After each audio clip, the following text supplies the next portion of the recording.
Please be seated.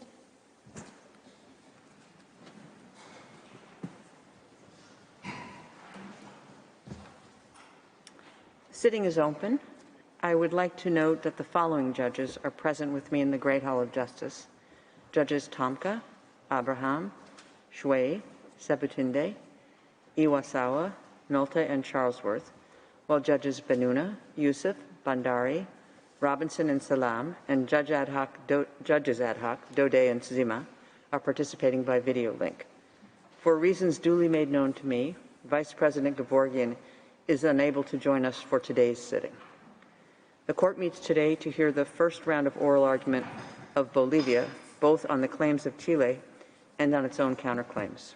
Bolivia has two sittings in which to present its arguments this afternoon from 3 p.m. to 6 p.m.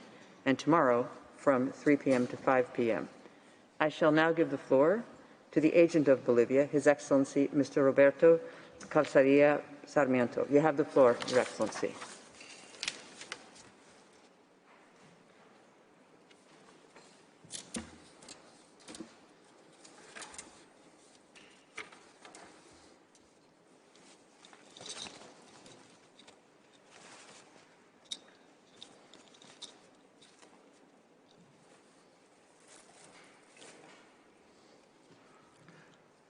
Madam President, distinguished judges of the International Court of Justice, it is my responsibility to appear before you as the agent of the plurinational state of Bolivia to defend the rights and interests of my country before this principal judicial organ of the United Nations. On this occasion, I would like to highlight the presence of the Minister of Foreign Affairs, Rogelio Maita, and the President of Chamber of Deputies, Freddy Mamani, and other authorities of the government of Bolivia who are part of this delegation. I would also like to forward my greetings to the members of the Chilean delegation. In the last 2 decades, Bolivia has been undergoing a process of important social and cultural transformation, constitutionally recognizing itself as a plurinational nation which revitalized its ancient cultures.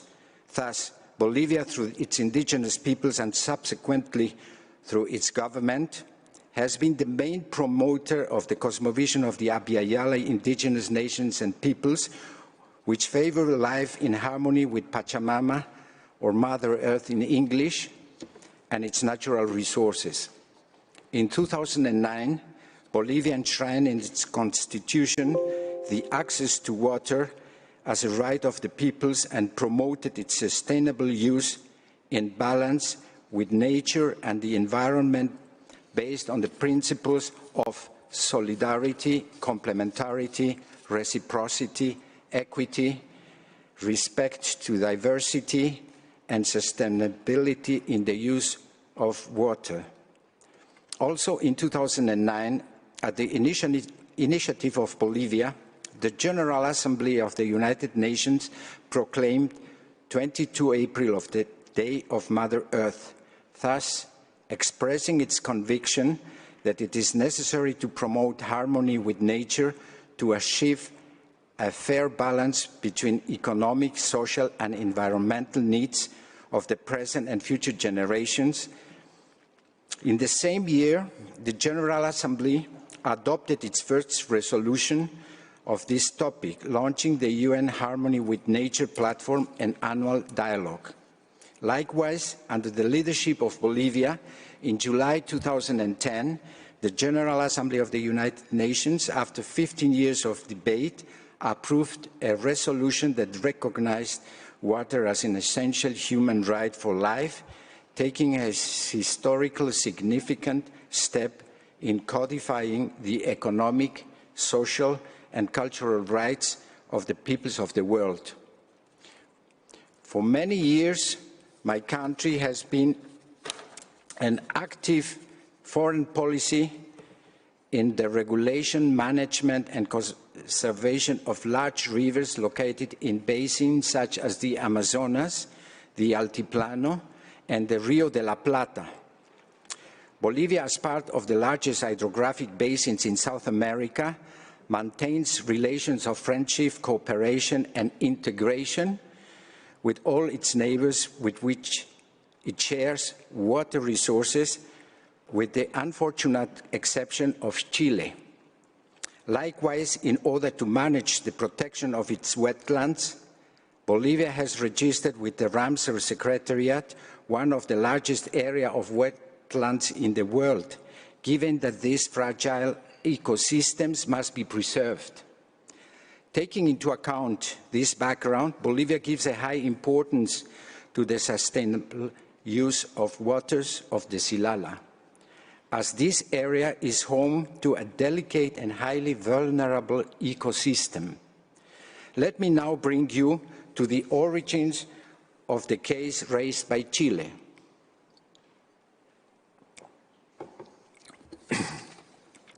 Honorable judges, I want to start by saying that before the war of aggression by Chile, of which my country was victim in 1879, and the annexation of the coastal province of Litoral by the 1904 boundary treaty that was imposed on Bolivia following the War of the Pacific, all the waters of the Silala were located within Bolivia territory. It was only after the conclusion of the above-mentioned treaty when Chile began to use these waters. In its written pleadings, and again last Friday, Chile's case before the court attempts to create the impression that Chile is a victim of alleged violation of my country's international obligation. This is not true. Bolivia will present in these oral hearings the facts and irrefutable show that this situation is actually quite the opposite. Furthermore, Bolivia regrets the fact that the agent of Chile preempted these hearings last month by making self-serving statements on CNN and other media networks before this court made the written pleadings on the parties accessible to the public.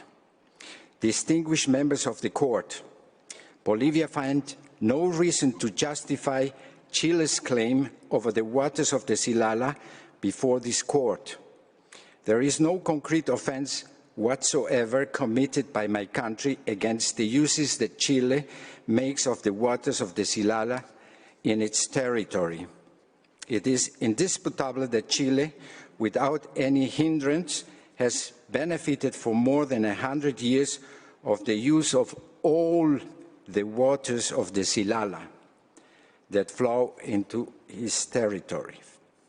Furthermore, Chile cannot point a single instance in which Bolivia would have interfered with Chile's use of those waters or caused the slightest transboundary harm to Chile. However, throughout the proceedings and up to now, Chile's submission have remained unchanged. They ignore and make no mention of Bolivia's fundamental rights and sovereignty of the territory where the waters of the Silala originate. As evidenced once again last Friday, the agent of Chile insisted on the importance of the water of the Silala to the development of the Antofagasta region.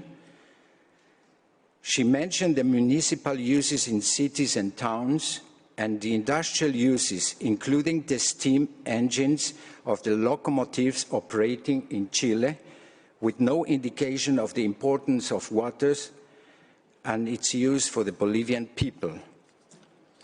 Ignoring Bolivia's right to use of the waters of the Silala Chile is of the position that under international law, the right to an equitable and reasonable use of the waters of the Silala is a one-way street only for the benefit of Chile, and intends to have the court uphold its current use of all the waters of the Silala as if it had a permanent acquired right.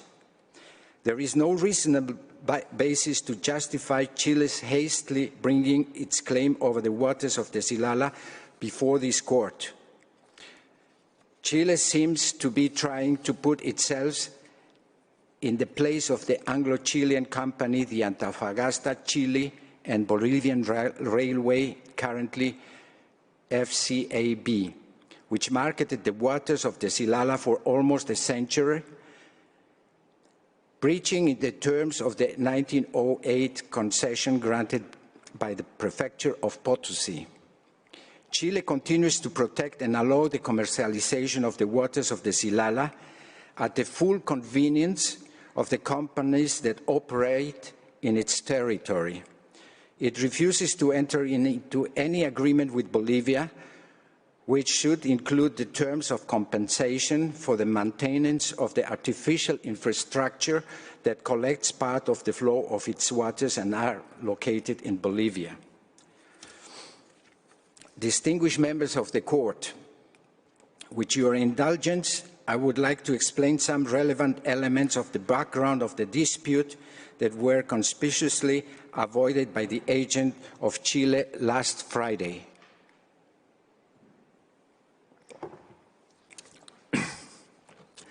As Chile has acknowledged, in 1908, the Prefecture of Potosí of Bolivia awarded the FCAB the concession to capture and collect, through the construction of canals, the waters of the Silala Spring in Bolivia for feeding the steam locomotives pertaining to the Antofagasta in Chile and Oruro in Bolivia Railway.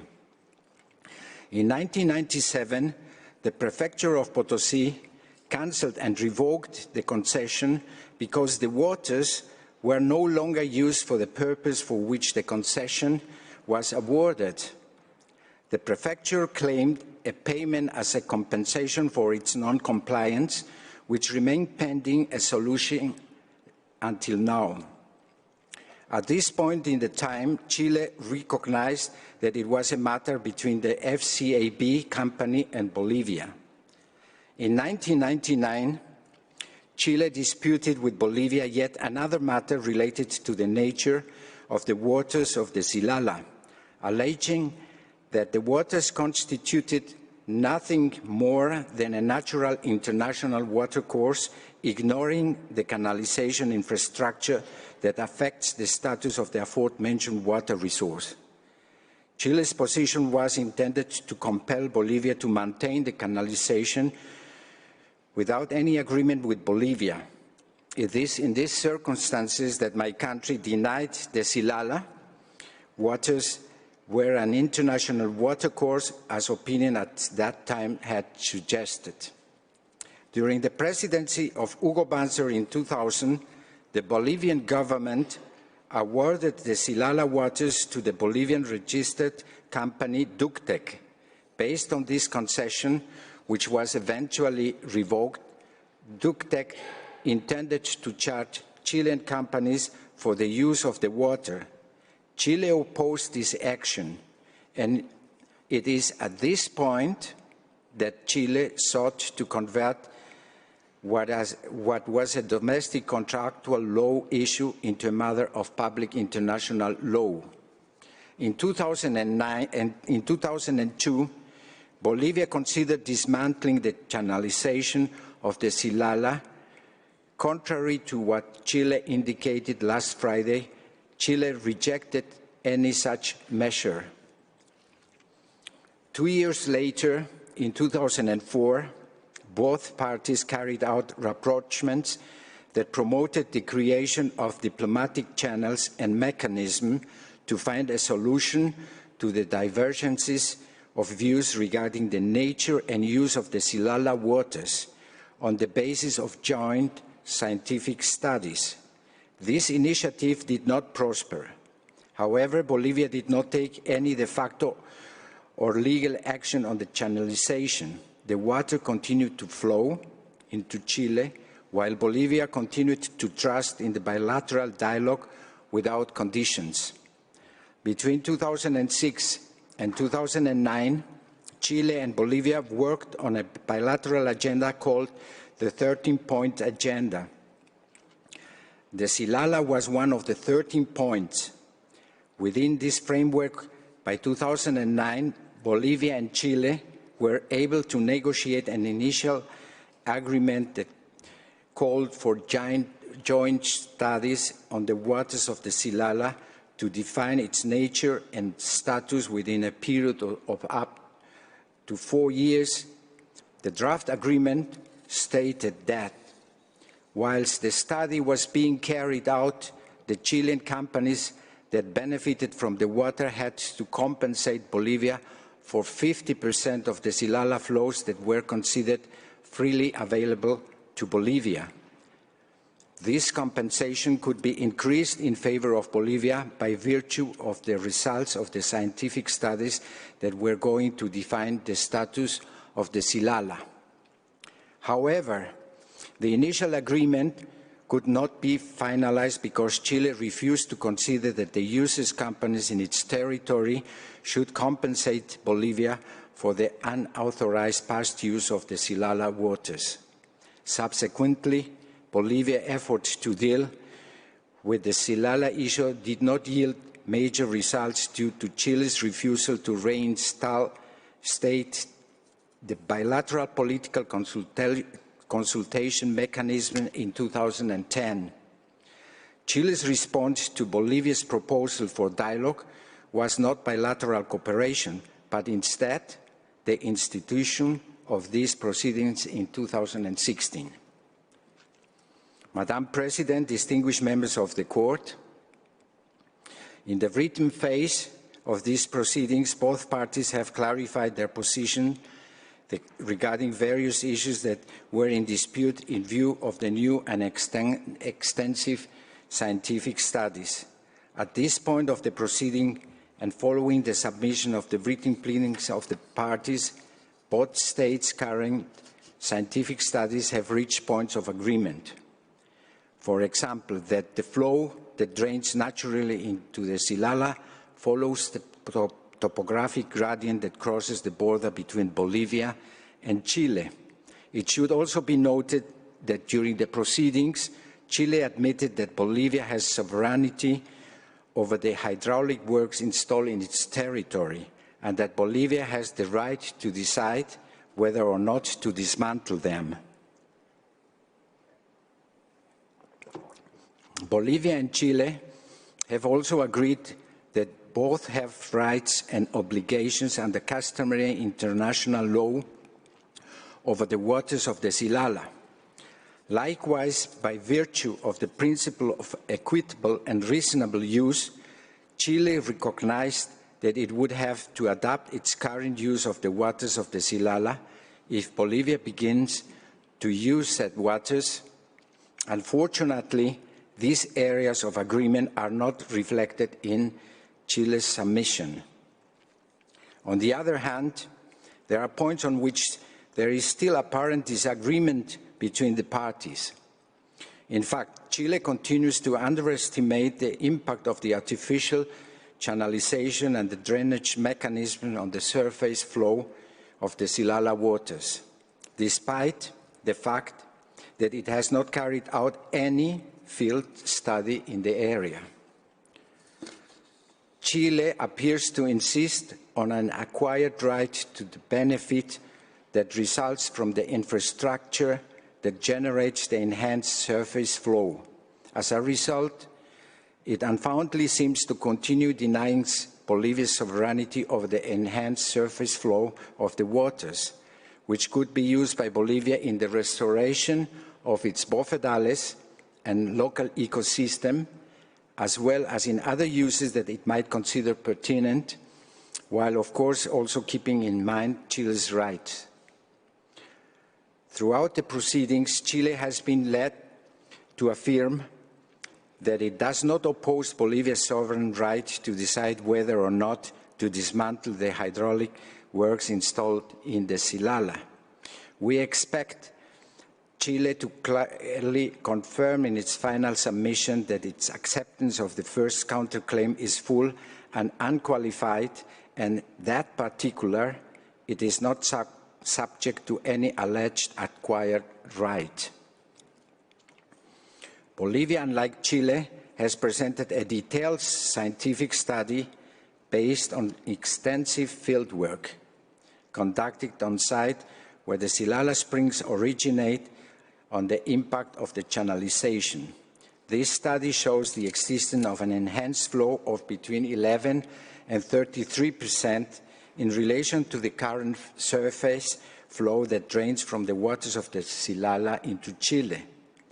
To this end, it should be recalled that by 1922, before the finalization of the installation of the canals in Bolivia's wetlands, Chief Engineer Robert Fox had obtained the only historical record of the flow of the waters of the Silala, calculated at 131 liters per second.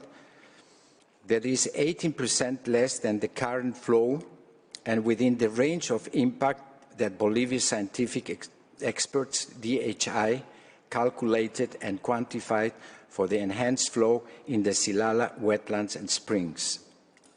Moreover, Chile's unproven and false accusation that Bolivia has allegedly failed to comply with its obligation under international law to notify and consult Chile in relation to the very few and extremely modest activities that Bolivia has carried out in the vicinity of the Silala is untenable.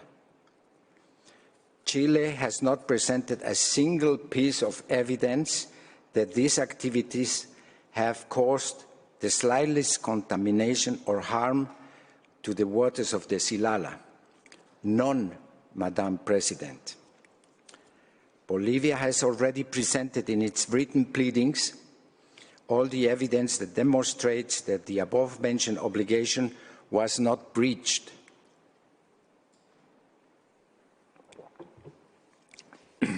Finally, last Friday, the agent of Chile referred to a document that is not in the record on the case.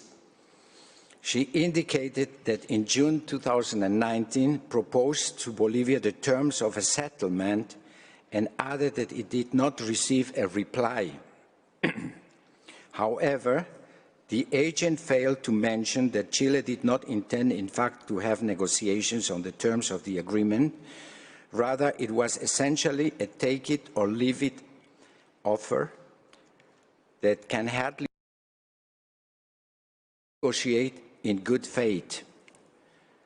Distinguished members of the Court, in its reply and before various media outlets, Chile has recognized that its case has been reduced very significantly compared to when it decided to present its application in June 2016. As this Court has clarified in its own jurisprudence, the existence of a legal dispute is a primary condition for the Court to exercise its judicial function. Therefore, the dispute must continue to exist at the time the Court issues its judgment. In light of the circumstances that I have explained this afternoon, and which will be elaborated in more detail by Bolivia's counsel during these hearings, it has to be asked whether, subject to some clarifications to be given by Chile, there is still any genuine legal controversy in relation to the case presented by Chile in 2016 that could be resolved by this Court, or if the remaining points of the disagreement between the parties are of a nature that can best be resolved through joint technical studies and diplomatic negotiation between the parties. Madam President, distinguished members of the Court, Bolivia's first round presentation will focus on explaining to the Court the following points in relation to Chile's application. The overview of the Silala, the modification of the natural flow of its waters, and the quantification of its impact, which will be presented by Professor Gabriel Eckstein. You will see that contrary to what Chile tries to convey, the Silala is rather unique, special, and a complex natural environment. The now much narrower scope of the dispute in the present phase of the proceedings to be addressed by Professor Matthias Forteau.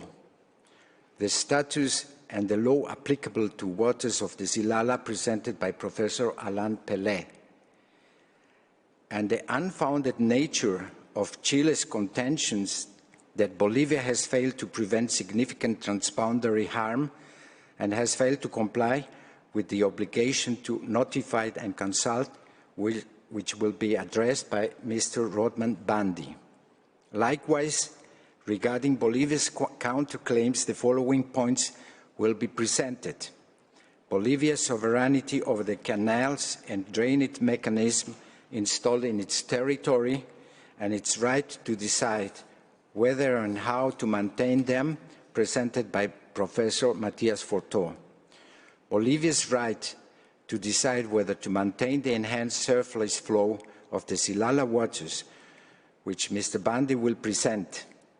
He will also show that any maintenance of the artificial infrastructure in Bolivia to produce the enhanced surface flow of the Silala is subject to the negotiation of an agreement between the parties. Distinguished judges of the Court, thank you for your attention, and I ask you, Madam President, to call Professor Eckstein to the podium. I thank the agent of Bolivia for his statement, and I now invite Professor Gabriel Eckstein to take the floor. You have the floor, Professor.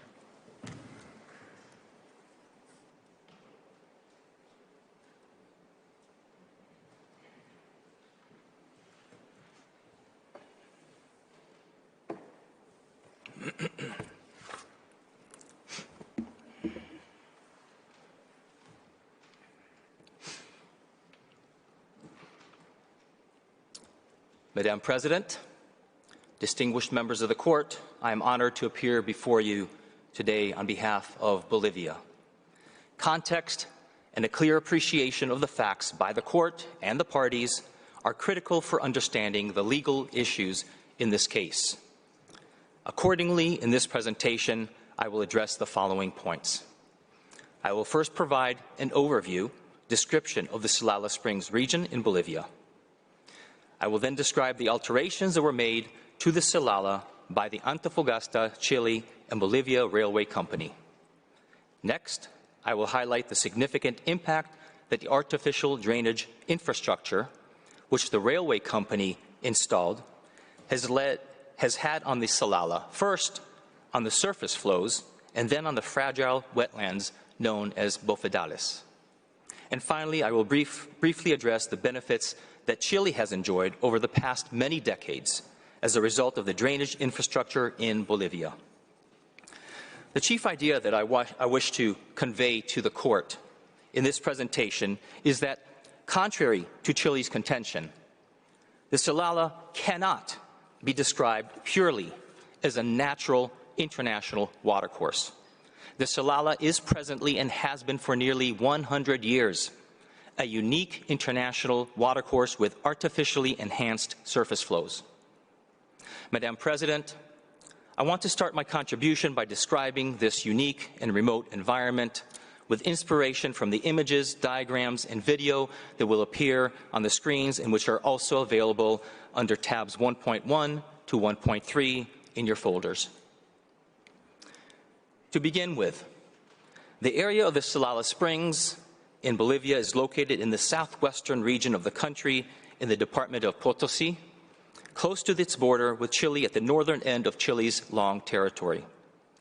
As counsel for Chile indicated, the area is situated in one of the driest regions of the world, the Atacama Desert, high in the Andean Mountains at approximately 4,350 meters above sea level. The Silala constitutes the only source of fresh water in at least a 20-kilometer radius. The surface environment of the Silala can be described as exceptionally arid, with a rocky terrain and a sparse vegetation. The underlying geology of the region, composed of layered volcanic rock known as igneumbrite, is heavily fractured and faulted, giving it a significant capacity to store and transmit groundwater. And as that groundwater slowly flows down gradient, it often emerges on the surface as springs.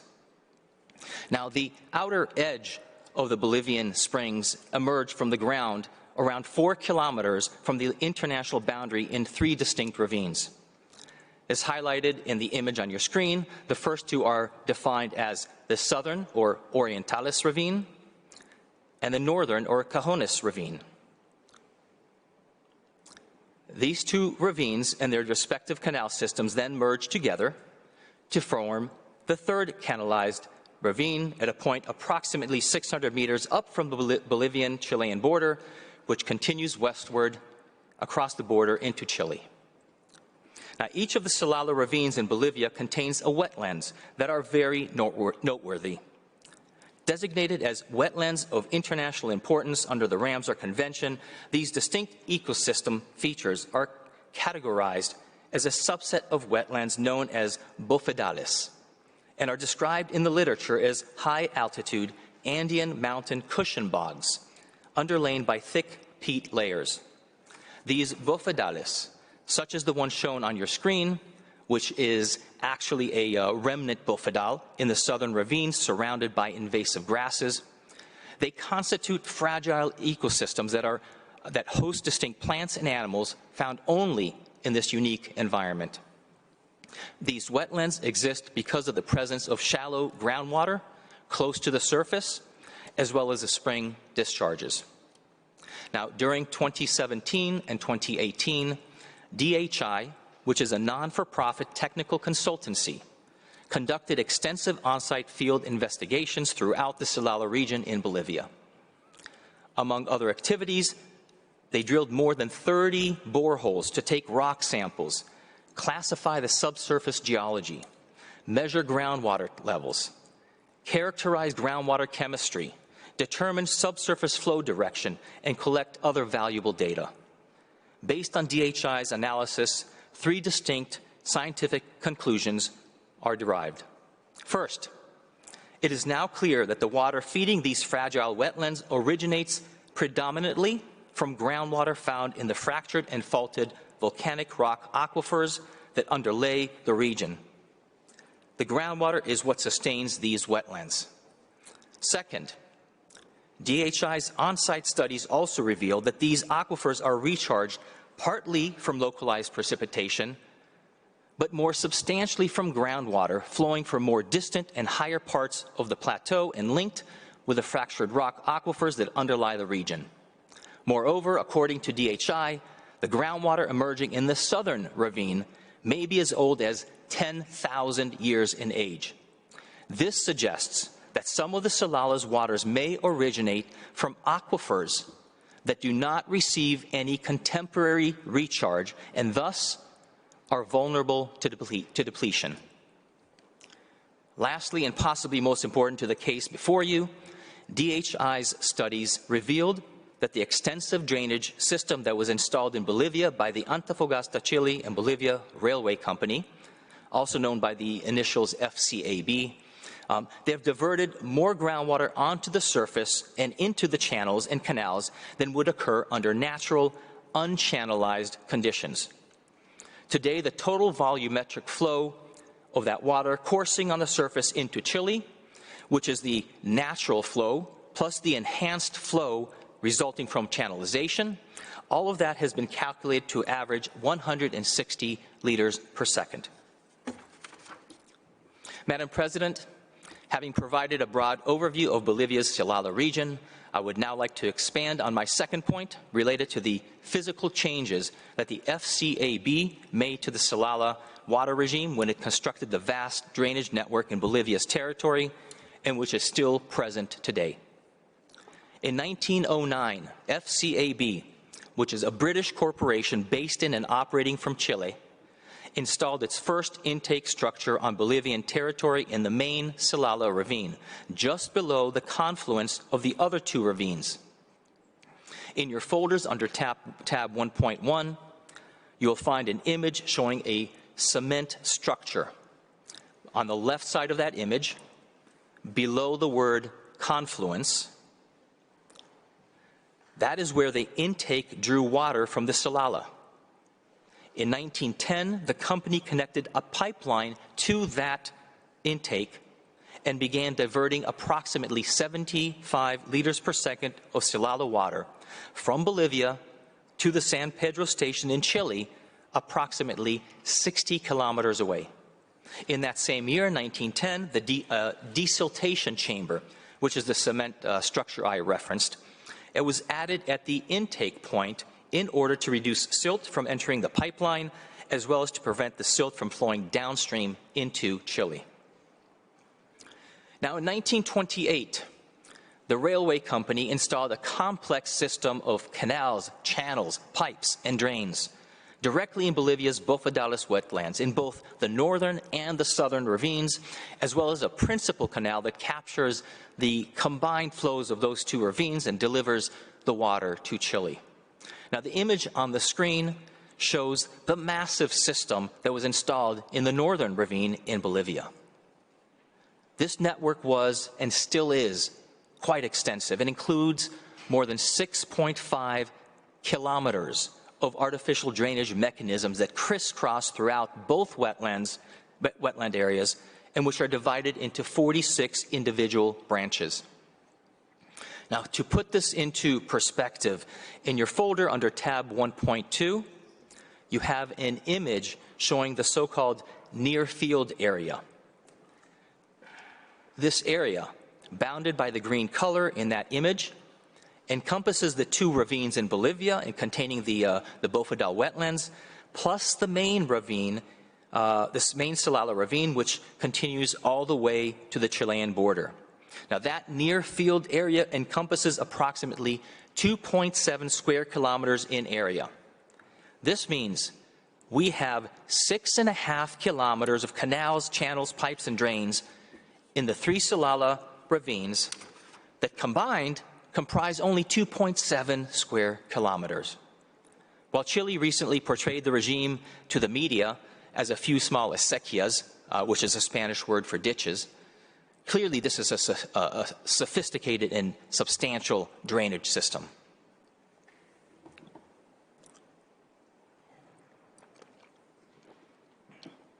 In addition to being extensive, many of the canals were quite large. While Chile suggested that they were no more than half a meter deep, on-site evidence shows that many were up to 1 meter in depth and 1 meter in width. Moreover, the canals were constructed in unnaturally straight lines in order to minimize drag and friction, and with a uniform slope to enhance drainage from the surrounding wetlands and subsurface.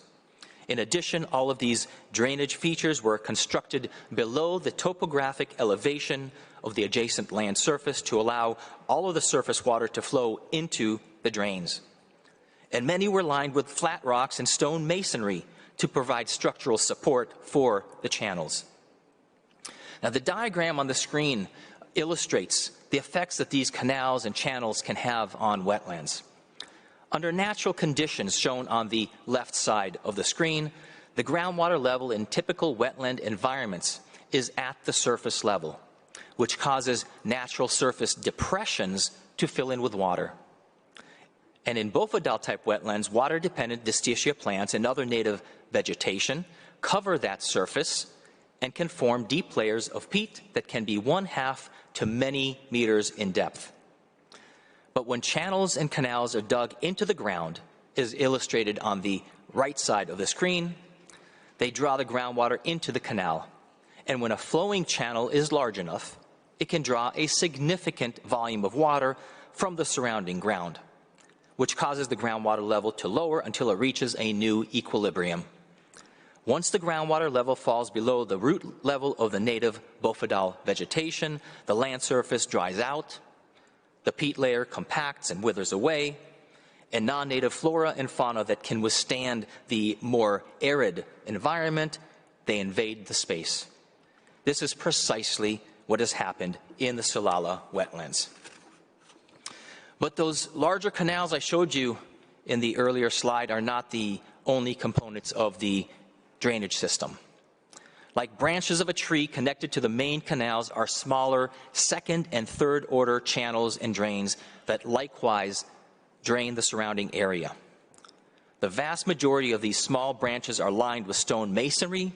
Some are completely encased with stonework, including a cover stone that caps the branch canal at ground level, and others have been completely replaced with metal pipes.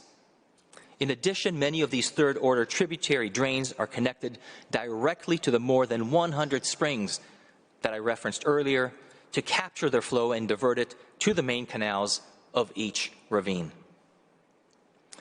Today, the Silala in Bolivia and its wetlands are scarred by the vast network of canals, channels, pipes, and drains, more than 6.5 kilometers of drains comprising 46 different segments. As noted by the Ramsar Convention Secretariat in its 2018 report, their on-site field review revealed that the, quote, main drainage network is manifested from springs, the waters of which have been channeled, generating an artificial flow, unquote. In other words, the Silala's surface flows in Bolivia include artificially enhanced flows. Actually, this is precisely the reason why Chile and Bolivia jointly agreed in 2004, quote, to conduct technical and scientific studies that allow determining the nature, origin, and flows of the Silala waters, unquote. This included, and in Chile's own words, quote, to establish the surplus flows downstream of said works, unquote, and to identify, quote, the flows generated by the surface drainage network, unquote. Thus, contrary to what Chile kept repeating last Friday, the idea of artificial flows as being invented by Bolivia. Channelization of the Silala, however, was not the only action that FCAB took in Bolivia. It also excavated much of the natural peat layer when it dug out the canals, channels, and other drainage features. One of the defining features of healthy Bofedal-type wetlands is the peat layer, which is a unique organic material created from decaying distichia plants and which can grow to several meters in depth. The peat, which grows and accumulates at a very slow rate and is difficult to regenerate, helps maintain the fragile ecosystem of the Bofedales by retaining water on the surface of the wetlands, managing water movement through the system, ensuring soil stability, and as a result, actually maintaining a higher surface water elevation due to the microtopography that they create. Now, in order to construct the canals, channels, and other drainage features, significant portions of the ground cover peat had to be removed. And as the groundwater level lowered and dried out the Silala wetlands in the two smaller ravines, more of the remaining peat compacted and withered away. What we find now in a significant proportion of the northern and southern ravines are what you see on your screen. Canals whose overlying peat has been excavated, where only remnants of withered and compacted peat can be seen along the edges of the canals, and where non-native grasses and other flora have taken over the terrain. And as I noted previously, lateral drains were installed right up to each spring outflow, where it emerged on the surface to capture that outflow. These too had their overlying peat removed, and the evidence suggests that many of the springs were actually excavated to expand their openings and further increase the outflow of groundwater. All of these interventions effectively lowered the spring's natural capacity to limit the release of groundwater into the wetlands. In turn, this increased surface water drainage and flow from the wetlands into the drainage system and to Chile. Madam President, with that overview of the Silala region, I would now like to take you there virtually, With your permission, Madam President, I kindly direct the Court's attention to a video we have prepared that is a speeded up and shortened version of the one that is attached as Annex 30 to Bolivia's rejoinder. But before beginning, I would like to briefly review the map that we viewed earlier as slide number 2, which you can find in your folder under tab 1.3. The first part of our tour will begin at the eastern edge of the northern or Cajones ravine in Bolivia's Silala Springs region and follow the ravine towards its confluence with the southern ravine. In the second part of our tour, we will visit the southern or Orientalis ravine, where we will begin at the ravine's eastern edge and follow it all the way to where it merges with the northern ravine. And finally, for the third part of our tour, we will view the main Silala ravine and move in a southwesterly direction towards the Bolivian-Chilean border.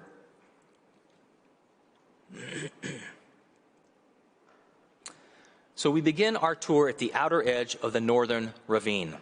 Moving westward, you see the ravine's main canal, which runs approximately 660 meters through the heart of the ravine. You can also see a few darker patches of vegetation, which are remnants of the original bofedal wetlands struggling to exist in a few spaces where there are no significant secondary or tertiary channels that so effectively drain the bofedals. Yep.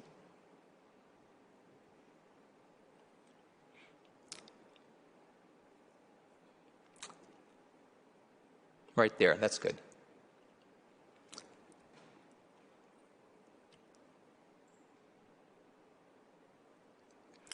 And as we continue moving down the northern ravine, notice the unnatural straight lines of the canal, and just ahead of us is the point at which the northern ravine merges with the southern ravine, which is the ravine that will now appear on the left side of the screen.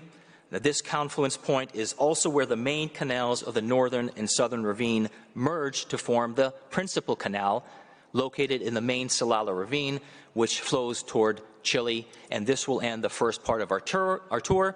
And for part 2, we will move to the eastern edge of the southern ravine. The first thing we notice is the desiccated remnants of bofedales that have been severely degraded due to the draining of the area.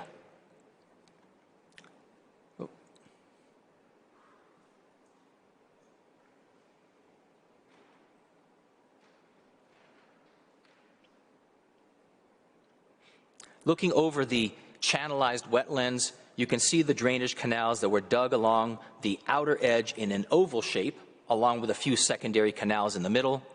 The springs in this area emerge from the fractured aquifer underlying the area and are found throughout the oval. Like in the northern ravine, the darker patches represent areas where the channelized water has escaped the canals and now flows on the surface. But here in the southern ravine, these are areas where inadequate canal maintenance, as well as the movement or removal of the canal stones by visitors and the local population, it has shifted some of the water flow onto the ground surface. Essentially, this is where the wetland is trying to reclaim its lost area.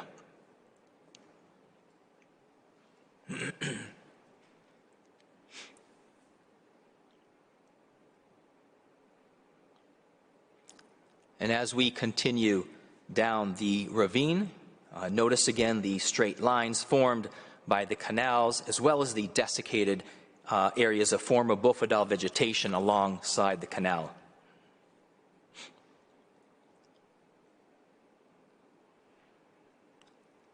And looking ahead, you can see a group of empty houses. It's set far back from the Silala waters on the far left side of the screen.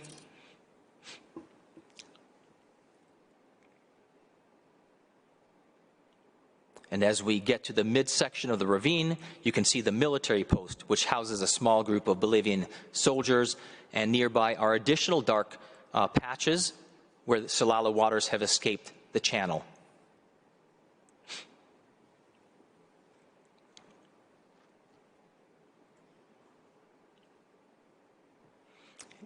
Now, continuing with our journey, we now enter a narrow section of the southern ravine, and fairly soon we will reach the confluence I mentioned earlier, where the southern ravine merges with the northern ravine. And this is where we will end part 2 of our tour and begin part 3 at the confluence point of the northern and southern ravine. And just below that confluence point, you can see that old desiltation chamber where until 1997, Chile had an intake that transferred 75 liters per second of water through a pipe some 60 kilometers away to the San Pedro station in Chile.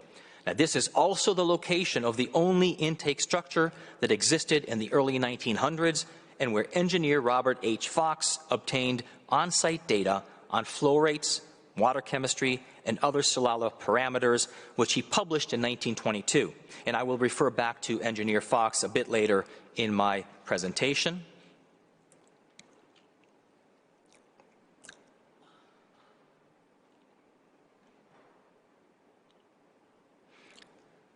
And as we continue moving in a southwesterly direction along the principal canal toward Chile, you can see that the water has gained in momentum and volume.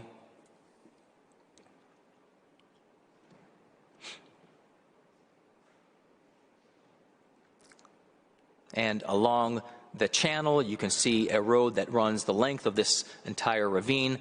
And if you look carefully, you can see the dark lines in that road, which are the remnants of the Chilean pipeline to San Pedro.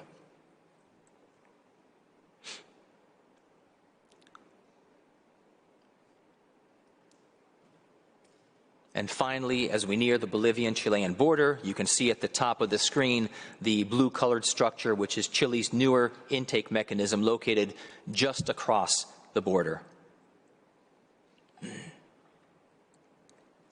So thank you for your attention to this video.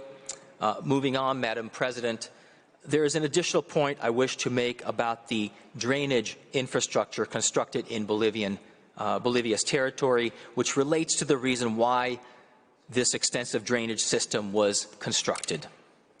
Now, Chile argues in its pleadings that the drainage system was installed, quote, for sanitary reasons to inhibit breeding of insects at the Silala River headwaters and avoid contamination of the potable water supply to Antofagasta, unquote.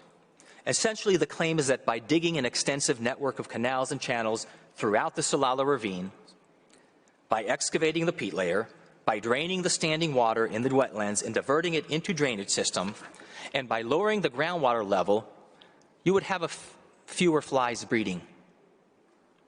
Given the extent of the artificial drainage infrastructure that was installed inside of Bolivia's territories, literally thousands of meters of canals, pipes, and drains, it seems incredible to believe that the sole purpose of this colossal undertaking was simply to reduce the production of insect eggs. On the contrary, the main consequence of the extensive drainage system was to enhance the surface flows of the Silala from Bolivia as they surged toward and into Chile. As early as 1908, in his application for a concession agreement from the Department of Potosi, FCAB's official representative, Mr. Benjamin Calderon, recognized that the Silala in Bolivia, in its pre-channelized natural condition, did not flow in the manner, rate, or magnitude that met the needs of FCAB. In that application, which was granted as a concession agreement on the basis of its stated needs and purposes, Benjamin Calderon asserted the following: the company that I represent is in need of those waters that are relatively adequate to feed its locomotives that, as is well known, currently use unfit waters that destroy its steam engines in a short time and that must be transported in tanks over large distances, making transportation more difficult. By building intake and channeling works, the previously mentioned springs, the Silala Springs, could be used even if at increased cost. And the company plans to execute such works to use the waters for its railroad services. Now, a few points must be highlighted from this statement of need. First, note that Mr. Calderon makes absolutely no mention of the poor water quality of the Silala. In fact, you see the exact opposite, that the FCAB believed that the Silala waters were of a far higher quality than its then current quote, unfit, unquote, water source. Thus, the original justification for the channelization of the Silala in Bolivia and installation of the extensive drainage system was not simply for insect control. Rather, as Mr. Calderon indicated in the concession application, it was to enhance the Silala's flow so that they could be made usable by FCAB for use in Chile. Furthermore, it is clear that already in 1908, the FCAB had plans to install, quote, channeling works, unquote, in the upper reaches of the Silala in Bolivia where the springs occurred. Moreover, the company wanted to find a viable alternative to the very difficult transportation of, quote, unfit waters in tanks over large distances, unquote. And finally, the company was willing to build the, quote, intake and channeling works at increased costs, unquote. Now, in its simplest and clearest meaning, the text evidences that in 1908, the Silala did not flow in the manner, rate, or magnitude that met the needs of FCAB. It also establishes that the company had in 1908 already committed itself to spend considerable resources to modify the Silala by channelizing the entire water regime in Bolivia's Silala ravines. Now, this understanding is bolstered by Mr. Calderon's additional assertion in the application for the 1908 concession agreement, where he stated that, quote, it should be noted that the projected work shall make usable waters that are currently being lost, benefiting no one, unquote. Consider this language. It would have been illogical for FCAB to assert that the water was, quote, being lost, benefiting no one, unquote, unless, prior to channelization, some of Bolivia's Silala water did not flow naturally on the surface and across the border into Chile in a manner that made it exploitable. And it would be equally illogical unless the pre-channelization flow rate and volume of the water that did cross the border was suboptimal. Lastly, I would draw the Court's attention to the fact that 2 decades before the current dispute was submitted to this Court, Chilean Vice Chancellor Mr. Mariano Fernandez acknowledged that the Silala's flows could not have been used by FCAB absent enhancement through artificial channelization. In May of 1996, Vice Chancellor Fernandez said, quote, it is a ravine from which waters that would be useless if they were not canalized fall, and that have no other use if not canalized. If not, they are lost in bofedales, unquote. In that same interview, the Vice Chancellor said, quote, what was done is to prevent these waters from being lost into wetlands by building rock canals for the water to run in a more organized fashion, unquote. In other words, decades before this dispute emerged, one of Chile's highest representatives publicly recognized that the Silala of the early 1900s, in its natural state, did not flow in the manner, rate, or magnitude that met the needs of FCAB. Moreover, he conceded that the Silala's surface flows needed to be, and recognized that it actually had been, artificially enhanced in order to be made usable in Chile. Madam President, as I've provided a general overview of the Silala and reviewed the artificialization of the Silala system in Bolivia, I now turn to the impact that this manufactured drainage system has had on the flows of the Silala. I will first highlight the impact on the surface flows and then discuss the impact on the wetlands. That the Silala's surface flow have been artificially altered is not in dispute. Chile's experts have conceded that the, quote, aim, unquote, of channelization was to, quote, formalize the natural channel system to minimize erosion and to drain standing water, unquote. And that the, quote, constructed channels act as drains and are able to receive water from the wetland soils, unquote. Moreover, they assert that the, quote, channelization of the wetlands and natural Silala River channel in Bolivia is expected to have increased the surface water discharge and decrease the groundwater flow from Bolivia to Chile, unquote. In 2017 and 2018, DHI carried out intensive on-site field investigations on the physical conditions of the Silala. Their studies resulted in an integrated numerical model that very well replicates and depicts those physical conditions. Various factors and model assumptions were then adjusted using best practices in the fields of hydrology, hydrogeology, and numerical modeling to best simulate the conditions that would exist in the Silala without the artificial drainage system. More importantly, the results were then calibrated against real conditions measured on-site in Bolivia's Silala region. So what was the outcome? DHI's model indicate that without the drainage infrastructure, cross-border surface flows would decline by between 11 to 33% of current annual flows. Importantly, that these figures corroborate the measurements provided by Chief Engineer Robert H. Fox, who in 1922, 6 years prior to the start of the channelization of the Silala in Bolivia, published a detailed technical report on the flows and chemical composition in the Silala, as well as on the infrastructure that existed at that time. Fox's records show that the average cross-border flow rates in the pre-channelized Silala were 131 liters per second, 18% lower than the present flow rates, which clearly aligns with the flow rate range of 11 to 33% that DHI's model indicated would result if the drainage system was removed today. Thus, the fact that DHI's model corroborated Chief Engineer Fox's measurements so well and was calibrated against on-site measurements evidences its methodological reliability, integrity, and validity. Today, the Silala no longer presents as a widespread, stagnant, and slow-moving surface flows that spread and meander through dense wetlands.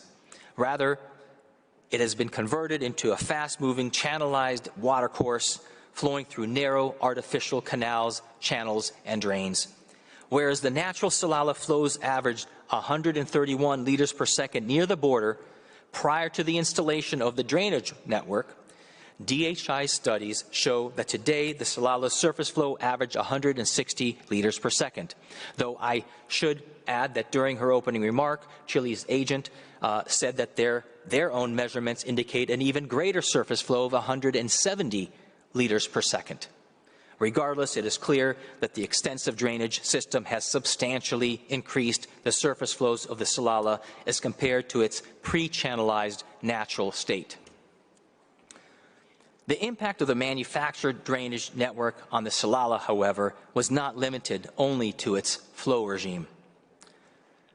It also had a significant and detrimental effect on Bolivia's Silala wetlands.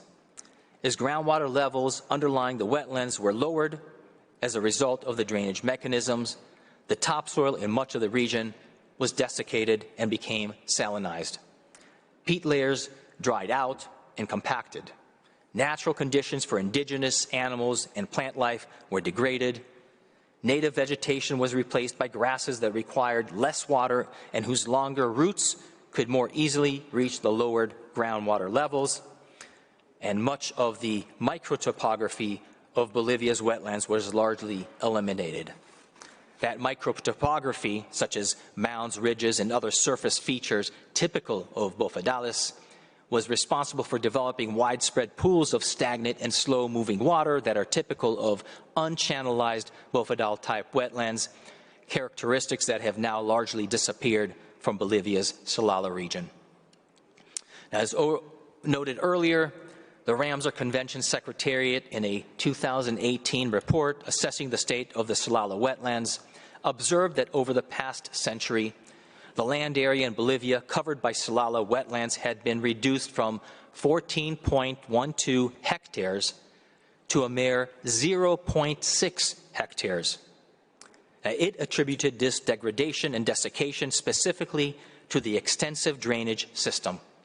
As the Secretariat noted, quote, At present, there are only vestiges of the original wetlands, unquote. Surprisingly, Chile challenges this report, asserting that the Ramsar findings are not justified and that they contradict DHI's observations. That there is no need to revisit here Bolivia's substantial refutation of Chile's allegations, which appear in Bolivia's rejoinder. However, it is worth noting that this court has recognized the importance and unique fragility of wetlands designated under the Ramsar Convention. In the certain activities case, the court stated that, quote, the presence of Ramsar protected sites heightens the risk of significant damage because it denotes that the receiving environment is particularly sensitive, unquote. Thus, deference must be given to a Ramsar designation, and more so to the Secretariat's assessment of those wetlands in order to ensure that, the continued endurance of these distinctive water bodies.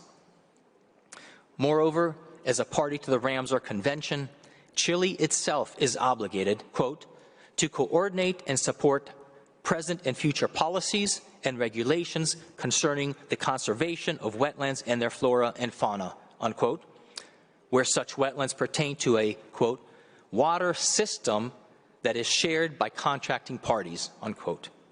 Accordingly, Chile's challenges to the findings of the Ramsar Secretariat are, at the very least, disappointing.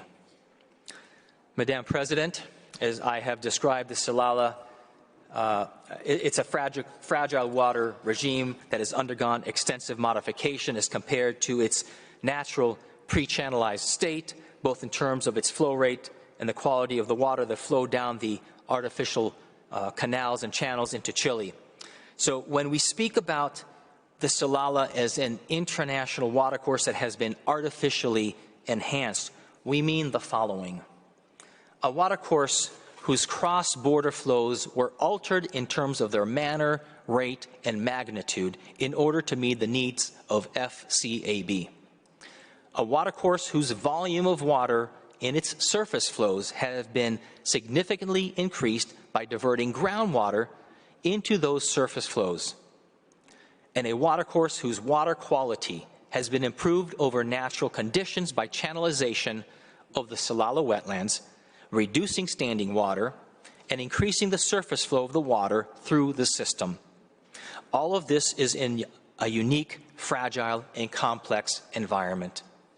And this is precisely the situation of the Silala and its enhanced surface flows.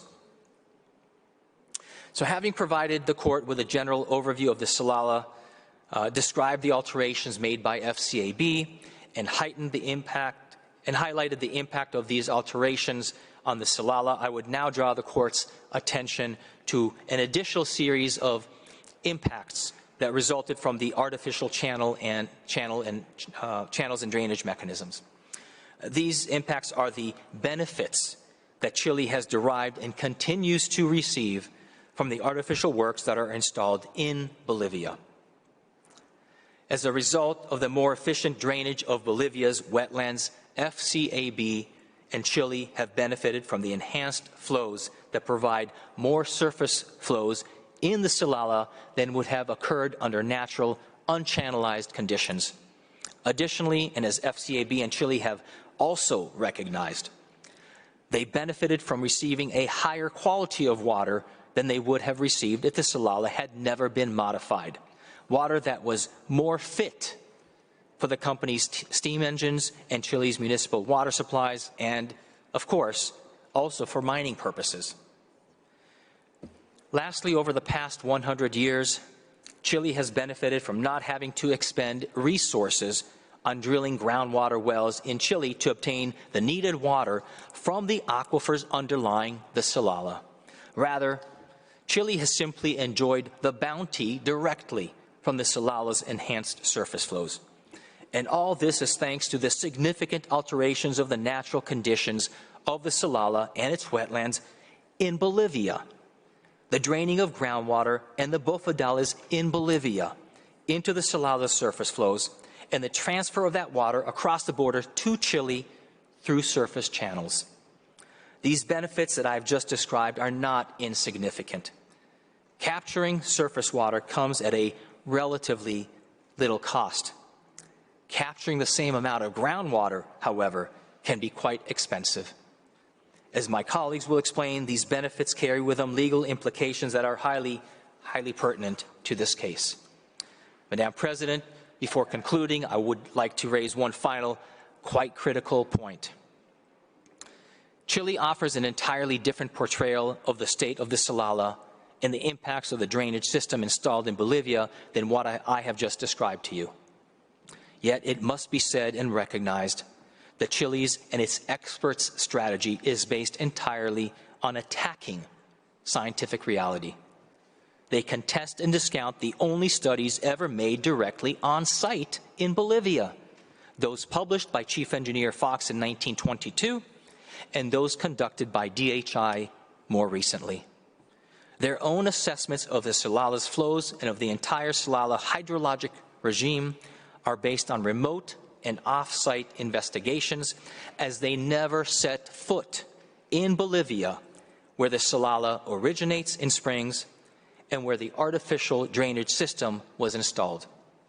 And in the words of Chile's own experts, their analyses are based on, quote, highly simplified, unquote, and, quote, elementary, unquote, calculations, and that their analysis was, quote, never intended nor used to produce Chile's own estimate of the expected effect of the channelization, unquote.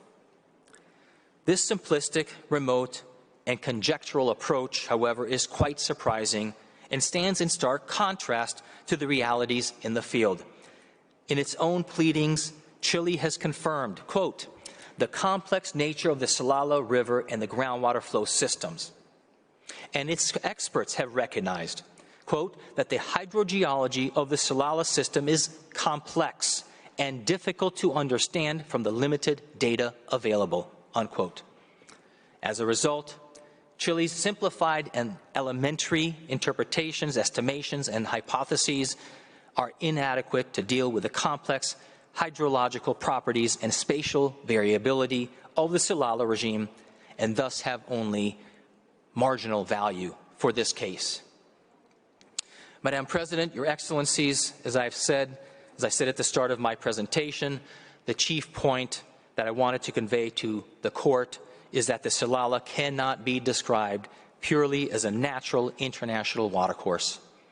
The Silala is presently and has been for nearly 100 years a unique and international watercourse with artificially enhanced surface flows. The surface flows of the Silala are and have been for the past century artificially enhanced, not by a few small acequias, but rather by an extensive network of 6.5 kilometers of canals, channels, pipes, and drains. This is evident simply by viewing the images I shared with you, but also from the substantial enhancement made to the Silala's cross-border surface flow and water quality. And it is also evident from the significant artificially created benefits that Chile has taken advantage of for nearly 100 years and continues to enjoy today.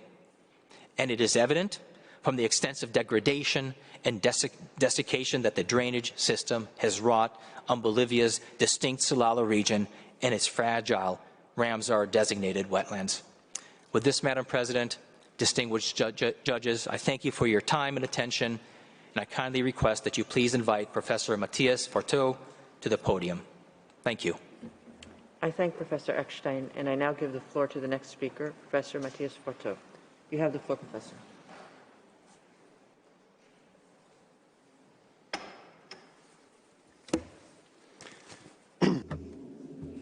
Thank you very much, Madam President. Madam President, distinguished members of the court, I am greatly honoured to appear before you to defend the rights and interests of the plurinational state of Bolivia in this case.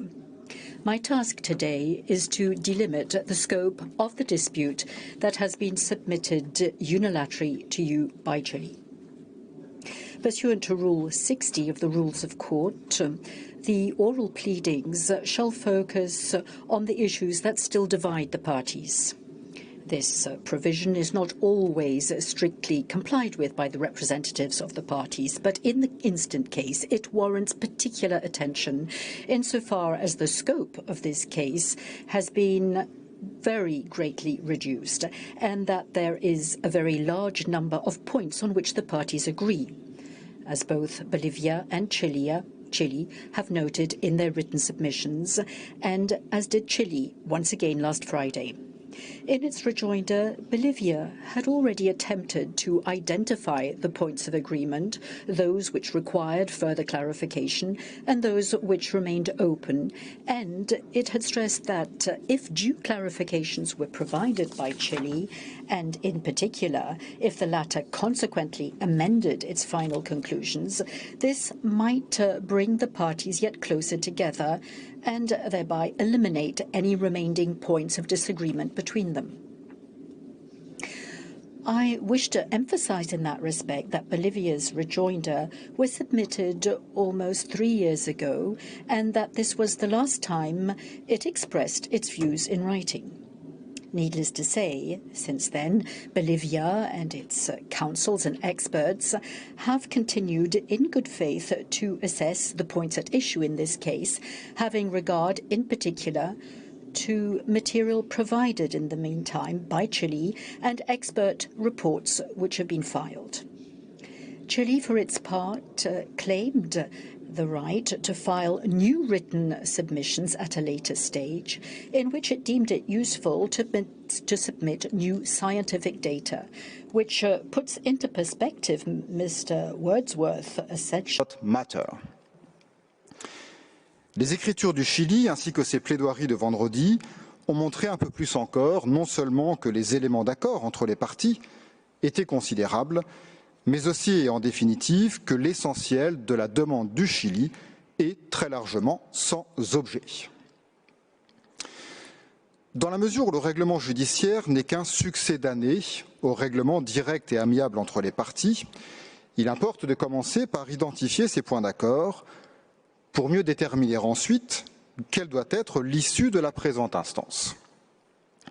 Cela suppose toutefois au préalable de revenir sur l'origine et la nature des réclamations du Chili, car cela permet de mieux comprendre pourquoi le champ du différend se trouve très substantiellement réduit. Le 6 juin 2016, les autorités de l'époque du Chili ont décidé de saisir la Cour par voie de requête unilatérale. The court by way of unilateral application. This was a sovereign choice which belonged entirely to the Chilean state, but whose advisability can seriously be called into question, and that for several reasons.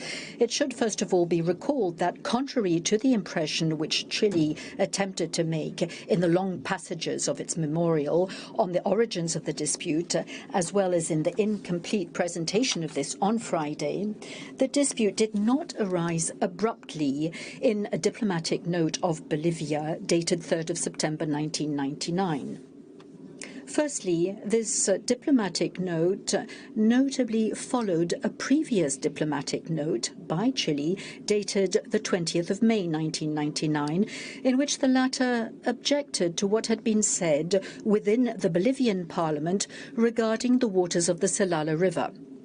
Secondly, Chile now no longer dwells on the fact, and it was far more talkative about this matter in its application, that in the diplomatic notes sent by its authorities in 1999 and to which Bolivia was duty-bound to respond, Chile had felt the need to intervene in matters which fell within the remit of Bolivian domestic law. Yet, as Bolivia's note of the 3rd of September 1999 rightly stressed, Chile nonetheless did not have any legal interest in intervening as such in what constituted a dispute under domestic law between Bolivia and a private firm. This dispute concerned the termination in 1997 and the renewed award 2 years later of a concession contract with regard to the waters and installations of the Silala River in Bolivia, a concession contract to which Chile wasn't a party.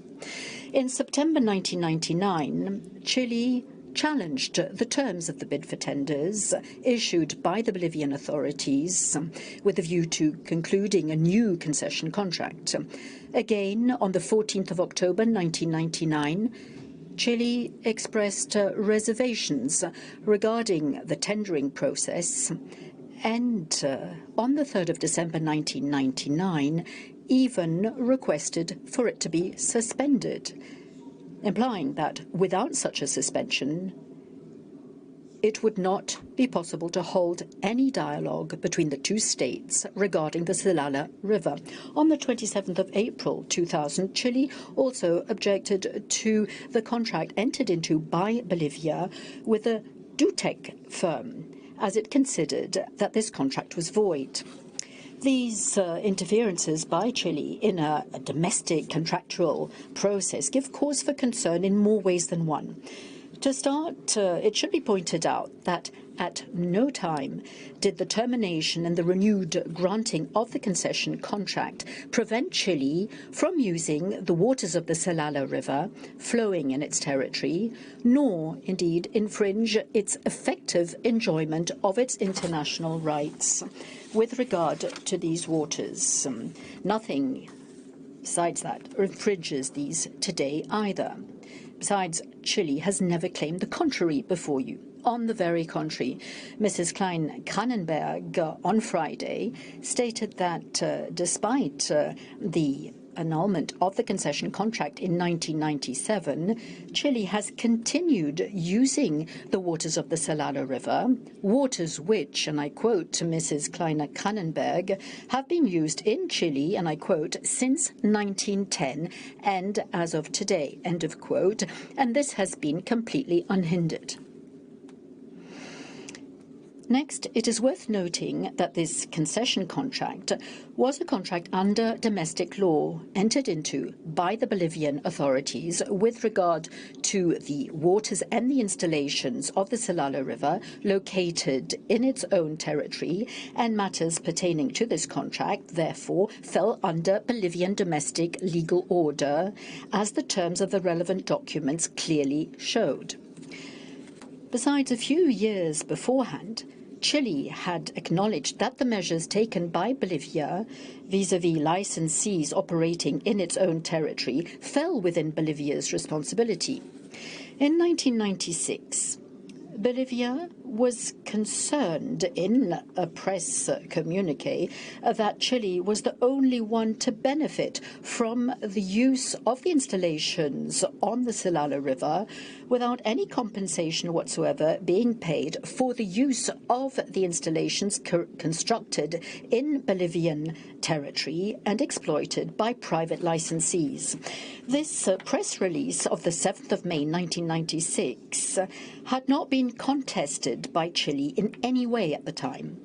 Quite the contrary, 3 weeks later, the Chilean Vice-Chancellor declared very firmly that everything which pertained to the concession contract regarding the Silala River and the corresponding financial claims did not concern Chile in any way, and moreover noted in passing, as was said earlier on, that according to him the waters of the Silala would be lost and would be useless if they were not canalized, which Chile is now contesting. Likewise, in 1997, when the concession which had previously been granted to the FCAB was revoked by the Bolivian state, Chile pointed out that this revocation was purely a contractual matter and could not give rise to a dispute between the two states at an international level. Moreover, Chile also acknowledged in its reply that the concession is a sovereign act of the Bolivian state regulated by Bolivian domestic law, and that all matters pertaining to it shall fall within the private sphere. Chile even declared on Friday that Bolivia had correctly stated in 1999 that this was a matter falling exclusively under domestic private law. This stands in sharp contrast to the position expressed by Chile in 1999. In any event, it is worth stressing that since 2003, namely 13 years before the matter was brought before the court, there is no longer a single concession in force in Bolivia in respect of the waters of the Silala River, and there was absolutely nothing in the management of the concession contract which could have warranted bringing the matter before you 13 years later in 2016. In its memorial, Chile refocused its claims on the only relevant issues that pertaining to public international law. But a reading of these claims shows that they are, in fact, limited in scope, if they have any purpose at all. These are limited, first and foremost, with regard to their purpose. According to Chile, it petitioned the court not in order to ask it to settle a dispute regarding a situation giving rise to any conflict on the spot. The aim of its application, and I quote Chile's words, was solely to put an end to an undesirable situation, to unnecessary tension, and a situation of legal uncertainty. At no point in time in its written submissions or during the first round of its pleadings did Chile explain to the court what actual effects it's expecting from the court's judgment as regards the situation on the ground. And this is at the very least problematic in view of the court's function, which is not to reassure states in cases of uncertainty, but to settle concrete disputes. Likewise, unlike what the Chilean agent asserted on Friday, the role of the court is not to find, and I quote, opportunities to confirm certain basic principles of international law. The role of the court is not to legislate in abstract terms, but to settle disputes. The examination of the very essence of Chile's claims leads to make two additional findings. Not only Chile itself acknowledges that the dispute is limited in nature, but especially it acknowledges that its claims are exclusively declaratory in nature. Chile is solely asking the court, and I quote, for a series of declaratory orders. Even its liability claim, which is totally untenable, is again purely of a declaratory nature. Chile is seeking no reparation, no compensation. In short, is not making any claim for redress of any kind, and quite rightly, because Bolivia has never committed the slightest violation of international law with regard to the Silala River, as Mr. Bundy will demonstrate. The court will quite legitimately ask itself why Chile decided to refer a case to it with all the ensuing costs to make mere declaratory claims solely in order to dispel, to quote its own words, an uncertainty. The question is all the more legitimate in that Chile is not complaining about any actual measure which Bolivia may have taken to its detriment. Chile, in fact, is not denying that Bolivia has never, and I stress never, taken the least measure which may have blocked, hindered, or prevented in any way the flow of the waters of the Silala River in Chilean territory, nor has ever taken any measure of any kind which might have prevented the Chilean state from using these waters in accordance with international law. Likewise, Chile has never claimed that Bolivia ever took measures in the field which might have interfered with the quality of the waters of the Silala. To this day, Chile continues, as was already the case when it petitioned the court, to make unhindered use of the waters of the Silala flowing through its territory, and it has never complained about any pollution or any other harm which would have been caused to its waters. In paragraph 52 of its application, Chile admittedly reserved, and I quote, its right to request the court to indicate provisional measures should Bolivia engage in any conduct that may have an adverse effect on Chile's current utilization of the waters of the Silala River. However, not only Chile has never deemed it necessary to avail itself of this reservation, which confirms that none of its actual interests have ever been infringed, but again, the very way in which this reservation is worded shows quite clearly that the subject matter of the Chilean application is primarily hypothetical in nature. The passage of the application, which I have quoted, states in a manner which is in several ways conditional, and I quote, should Bolivia engage in any conduct that may have an adverse effect on Chile's current utilization of the waters of the Silala River. End of quote. This wording quite clearly amounts to acknowledging that the effective use by Chile of these waters has never been harmed or prevented by Bolivia. Admittedly, the Bolivian authorities have sometimes made declarations which reflected a difference of points of view between the two states as regards the precise nature of the waters of the Silala River. Some of these declarations may well have been expressed in strong terms. But that is the very nature of certain political speeches, in particular in a very delicate context in which the two states were otherwise at odds at that time regarding the issue of the sovereign access to the sea. In the context of the latter case, I would also like to note in passing that Chile has been particularly keen to put weight of words into perspective by trying to deny the legal significance of political statements. According to Chile, it should not legal weight should be given to political declarations with a view to leaving states with the necessary diplomatic space to explore possibilities for resolving the matters that divide them. In this case, Chile has considerably reduced this diplomatic space, which is conducive to a friendly settlement, by instituting in a hasty and unilateral way proceedings before the court on the mere pretext that Bolivia had expressed views with which it disagreed. 3 additional remarks should be made as regards Chile's hasty petitioning of the court.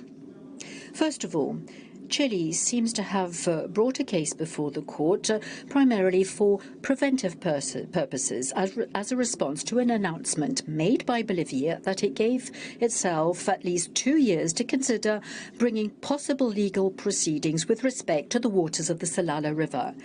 It's doubtful that this is an appropriate reason to refer a case to the court. The announcement made by the Bolivian Minister of Foreign Affairs in April 2016 that Bolivia would not bring legal proceedings before 2 years at the very least constituted in actual fact a clear signal, albeit implicit, that Bolivia was open to dialogue and to diplomacy.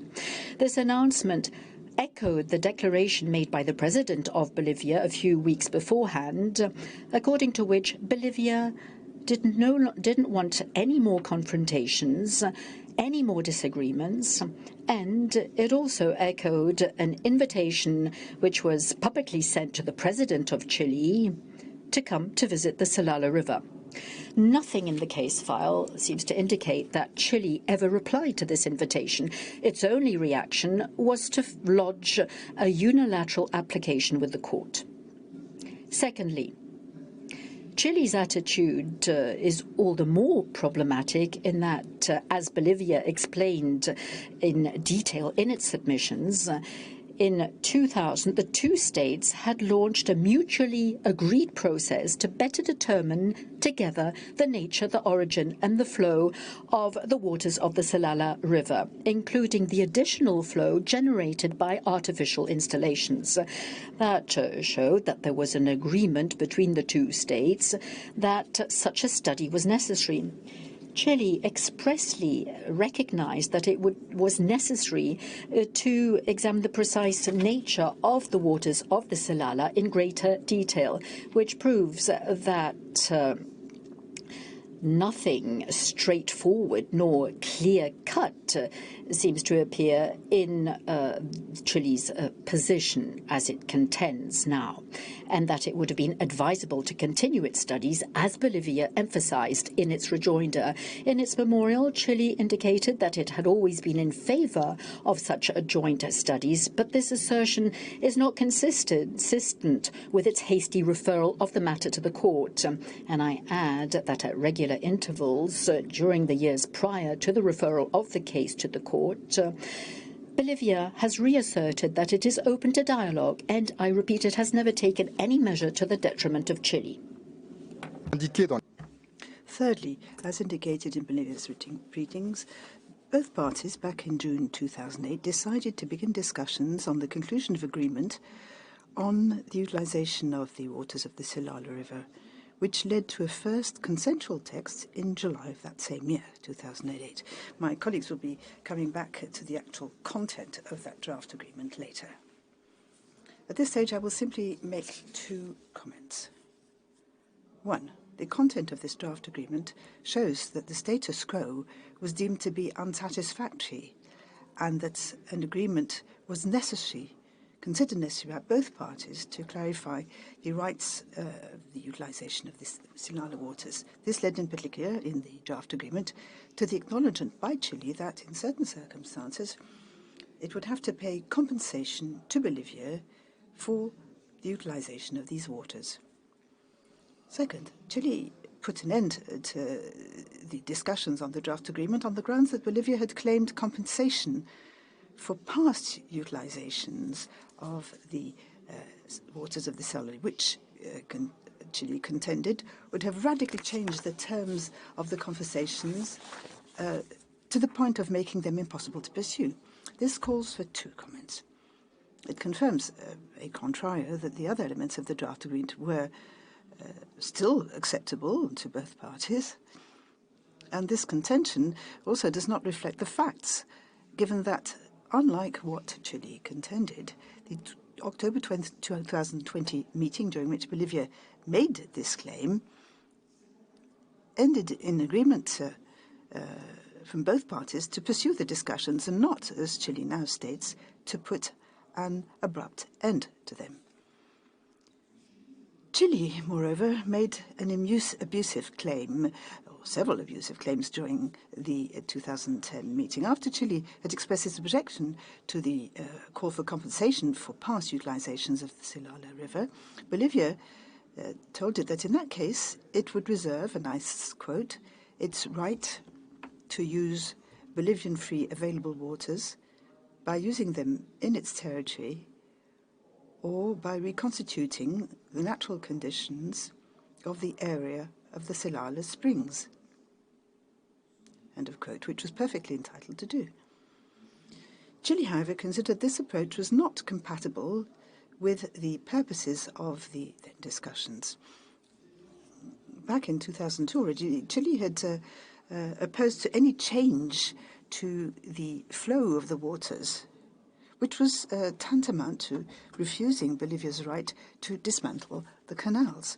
This is in contrast with the position expressed since Chile's reply, including its oral arguments in which Chile does acknowledge that Bolivia does indeed have a right to dismantle. Be this as it may, Bolivia asked Chile to resume the discussions on two occasions, in the summer of 2011 and the spring of 2012. Chile never responded to either of these two invitations. It also ignored them in its written pleadings and during its first round of pleadings. Right up to its application introducing proceedings, Chile remained opposed to any discussion at a political level with Bolivia. Chile chose instead to seize the court unilaterally, without delay, as it said, at the risk of aggravating tensions between the two states, although, and I repeat it, at no point in time did Bolivia take any measures to prevent or hinder the utilization of the waters of the Silala or which would have produced in any way their flow or quality. Madam President, the agent of Chile asked Friday, why are we still here before the court? Well, with due respect, the relevant question is rather, why are we even here in the first place? The agent of Chile strongly emphasized the need for cooperation. She even argued, as a new justification for her country's litigation before the court, that this unilateral legal action was needed to provide, and I quote, an opportunity to develop strategies of cooperation, end of quote.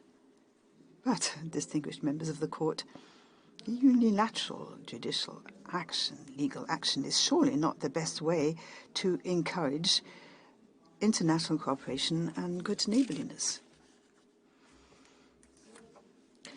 Admittedly, exchanges during the instant case have led to the settlement of a number of matters still in abeyance, but this would certainly have been possible in a less costly, more consensual and more efficient fashion without the pressure of proceedings before the court. Its workload would have been lightened if Chile had not seized it unilaterally and prematurely. Madam President, before I move on to the points of agreement between the parties, perhaps this is a good moment to take an afternoon break. I leave it up to you to decide, of course. Thank you, Professor Forteau. It is indeed a good time for the coffee break, so the court will adjourn now for a period of 10 minutes.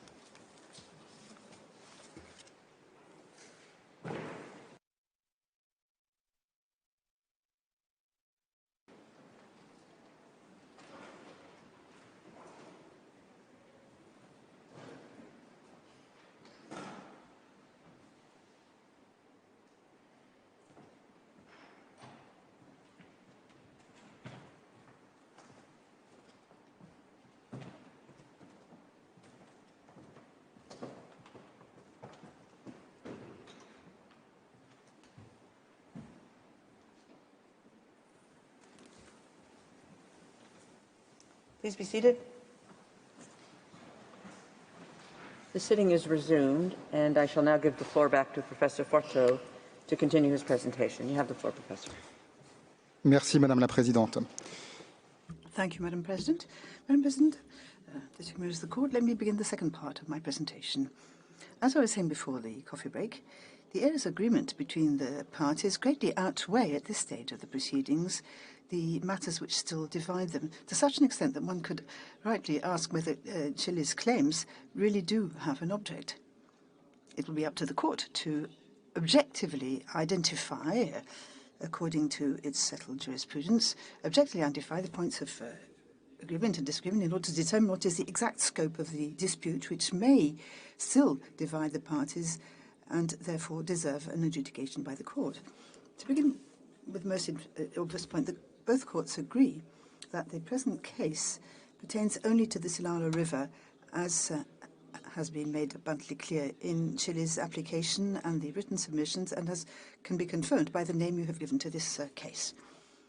As the court decided that there would be only one round of written arguments on Chile's claims, the two parties have not had the opportunity since the countermemorandum was filed to take a new look as such into Chile's claims and the responses given by Bolivia, nor to adjust their final submissions, their respective final submissions, to the different matters raised.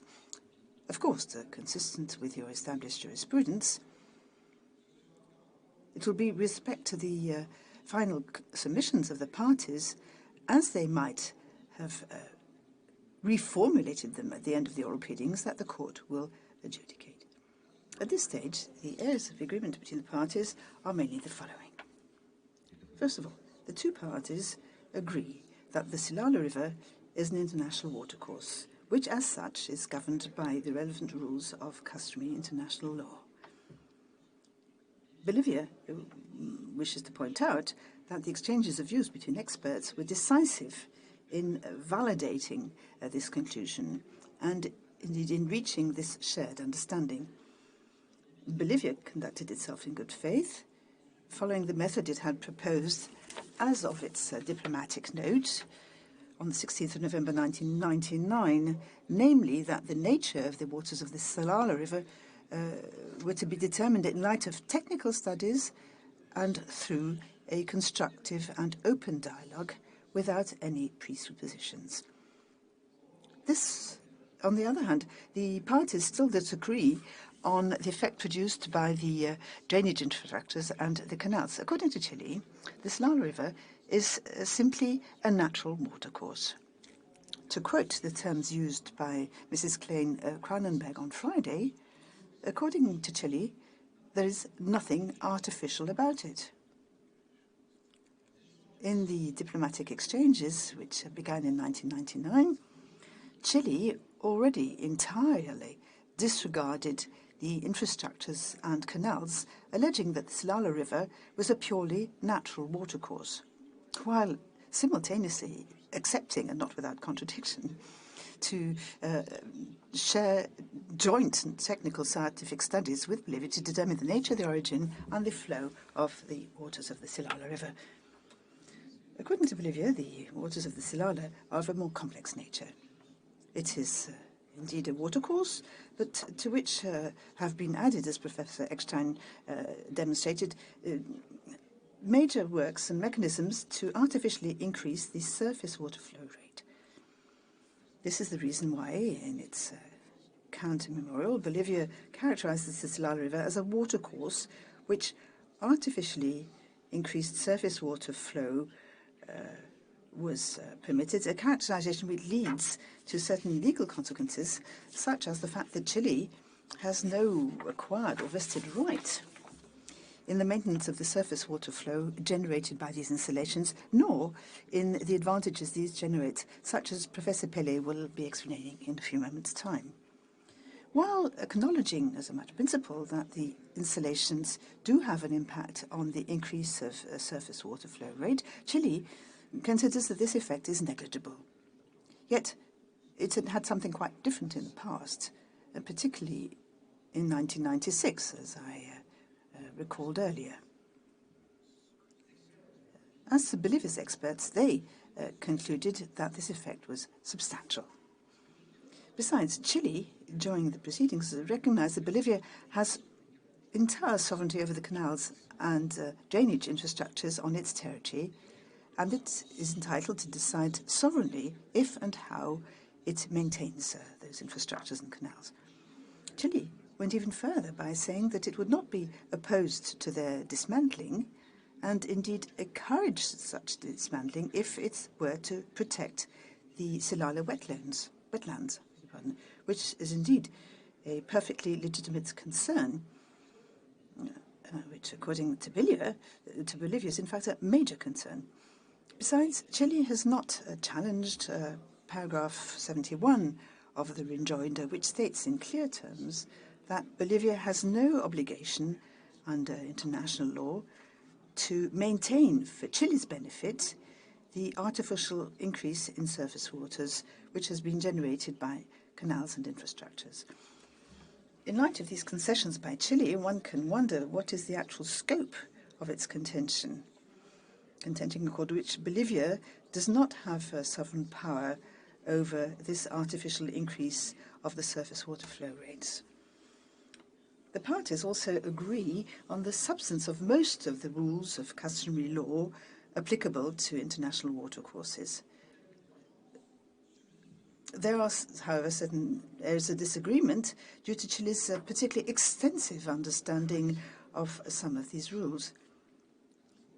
Yet again, Chile might make some clarifications in rewording its final submissions, and this might make it possible to reduce a little more or even cancel out entirely these disagreements. Besides, unlike what Chile claims unilaterally and non-reciprocally, in its final submissions, in its application and in its memorial, Bolivia considers and is convinced that the court will agree that these rules apply not only to Chile but also to Bolivia. Chile indeed recognizes in its written arguments that Bolivia also has the right to an equitable and reasonable utilization of the waters of the Silala. Similarly, Whereas the final submissions of Chile's memorial only cover Bolivia's alleged obligations, it is undeniable that Chile is equally bound by these obligations under the customary law on international watercourses. Ultimately, it doesn't seem that Chile actually challenges this. Accordingly, the applicant should amend its final submissions. To conclude, distinguished members of the Court, a few words should be said regarding the foreseeable outcome of the present instance in light of the above. It follows clearly from the file that there's no substantive difference, no substantive dispute, indeed, and that the claims of Chile are without real object, either because the parties agree on the matters raised, or because Chile's claims are purely declaratory, or indeed because they are simply not plausible. As I've already said, it will be up to the Court to objectively identify which are the areas of agreement which the parties have reached and to draw the consequences thereof. If the Court confirms these points of agreement in its decision, which, as it has recognized in the past, it has the power to do, it will necessarily declare that the corresponding claims are without object. In particular, given that Chile seems to agree that it cannot, in the absence of a formal agreement, demand that Bolivia maintain its installations on the Silala and the resulting surface water flow increase, the positions of the two states are neither clearly opposed nor irreconcilable with respect to the legal consequences to be drawn from the effects produced by the canals and infrastructures. Similarly, Chile on Friday said that with or without the channels, and I quote, the waters of the Silala flow and will continue to flow into Chile. And this means that Chile considers that there is nothing it could complain of in the future regarding the utilization of the waters of Silala in the end of the dismantling of the canals.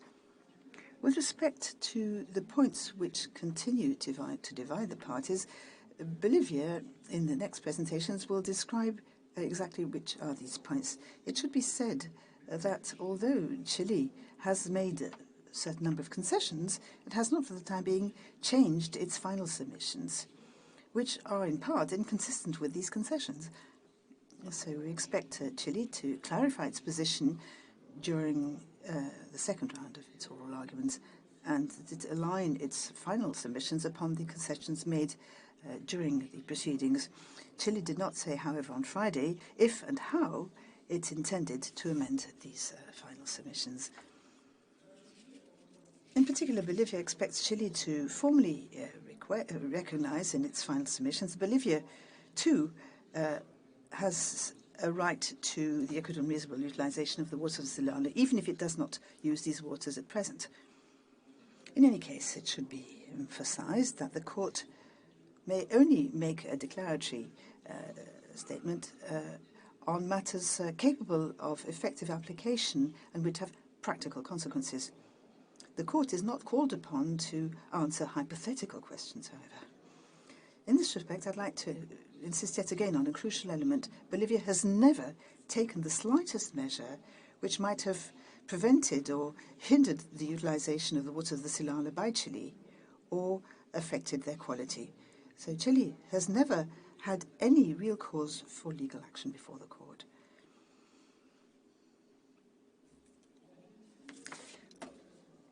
Ultimately, what these proceedings show that if there is a need at all, it is a need for cooperation, not for litigation, between the two countries with regard to the waters of the Silala River. As Chile has indicated, your judgment will be taken into account, and I quote, with a view to any future engagements with Bolivia related to shared water resources. General international law on international watercourses only provides a framework which specific agreements must elaborate in light of the interests of two parties, and in particular should Chile expressly wish Bolivia to maintain the canals and infrastructures on the Silala River so that it can continue to benefit from this, the terms and conditions of this maintaining would have to be agreed by the two parties. That is the meaning of Bolivia's third, the third counterclaim, I beg your pardon, which Mr. Bundy will urge tomorrow.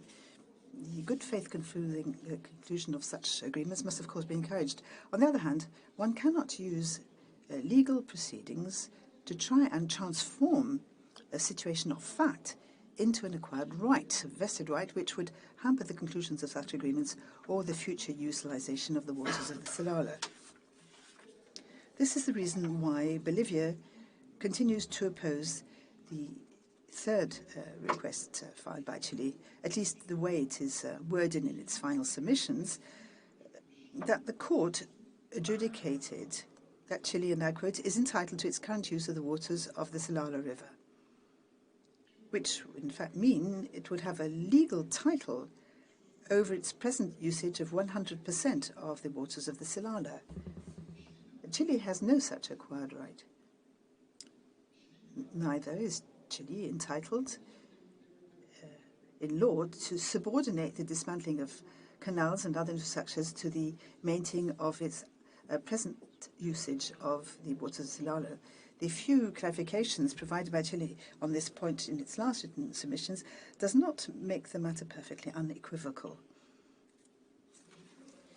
Besides, Chile indicated, and I quote, it does not seek any prejudgment as to what the future use of the Silala River may be, equitable and reasonable, and likewise does not seek in any way to freeze further development and use of the waters so far as concerns either state. End of quotation. Duly noted. But then, what is the real object of Chile's application, and what are the practical consequences it expects from your decision? Chile, indeed, does not seek any prejudgment concerning the future, and for more than a century, and up until today, it has enjoyed free use of the waters of the Silala without Bolivia ever having taken the slightest measure to hinder or prejudice that usage. In short, Chile has acted freely up until today and is asking nothing for the future. Chile's application is decidedly without a truly identifiable legal object. We will have the occasion to come back to these different points in greater detail, but first of all, we need to define and clarify applicable law, which is what Professor Pérez is now going to do, and I would be most grateful, Madam President, if you would give him the floor at this stage. Thank you very much, Disciplinary President Court, for your patient understanding. I thank Professor Forto for his statement, and I now invite Professor Alain Pellet to address the court. You have the floor, Professor. Merci. It's a bit too high. Thank you, Madam President. Well, I'm afraid I could need some more minutes or several more minutes after 6 p.m. So I am in your hands, since we don't plan to completely use our time tomorrow. You can just stop me whenever you deem it appropriate, or you let me go. I don't really care. Thank you. Madame la Présidente. So, Madam President, distinguished members of the court, even if, of course, Bolivia would have preferred public hearings that were properly public, the fact that they're being held in the Great Hall of Justice is comforting and shows possibly that humanity will overcome the COVID virus without exhausting every single letter in the Greek alphabet. Madam President, it falls to me to revisit the question of the law applicable to our case. Now, that may appear rather academic, and this all the more so given that in many respects the parties' positions have converged during the proceedings, and that includes as well regarding relevant rules. However, Chile, all the while asserting its broad agreement with Bolivia, remains ambiguous on the contents and the scope of those norms which it says in principle are applicable. On one point at least the parties do agree. Neither one nor the other have ratified either the Convention of 17 March 1992 or of 1997. That's on the usage of non-navigational uses of international watercourses, etc. Now, these treaties do not apply as such, and only customary law is relevant. However, Chile attributes, vests indeed, all of the provisions of the 1997 Convention with a customary nature.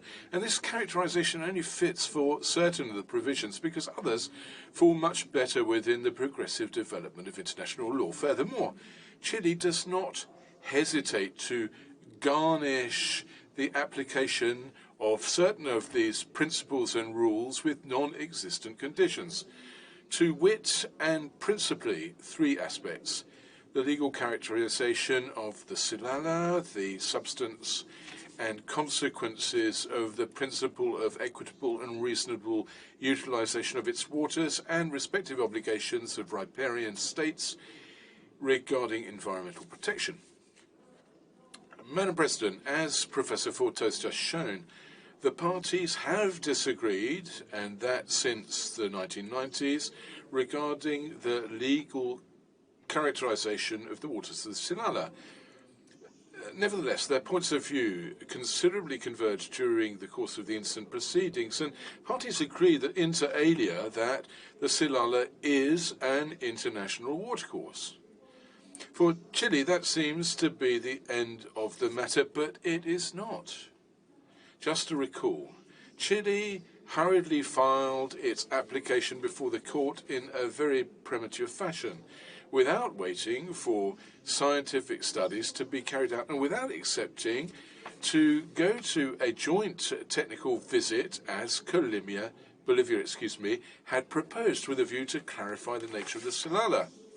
So it was only after the experts' appraisals undertaken in the present case that, as Chile's agent pointed out, that Bolivia convinced itself that the international watercourse as defined under Article 1 of the 1997 Convention also applied to the Silala.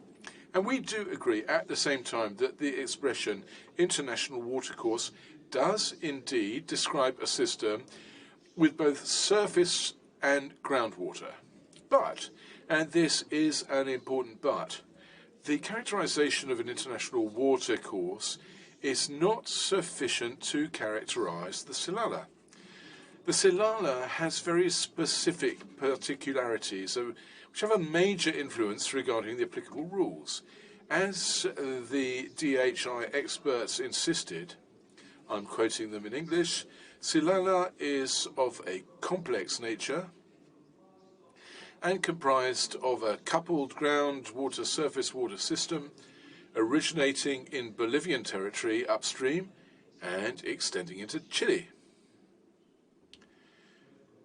Mr. Wordsworth actually quoted this self-same extract of the summary report of DHI of January and pointed out that this analysis was shared by the experts of Chile as well.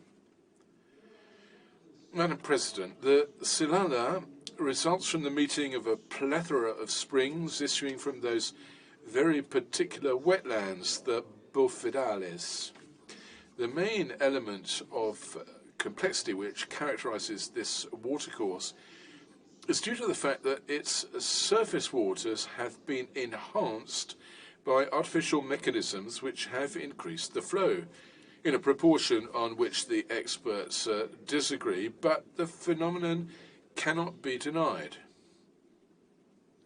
Chilean authorities themselves recognized this very clearly when, referring to the Silala, declared, for example, it is a ravine from which waters that would be useless if they were not canalized fall, and that have no other use if not canalized. If not, they are lost in bofedales. Now, Gabriel Eckstein gave a few other examples a little earlier.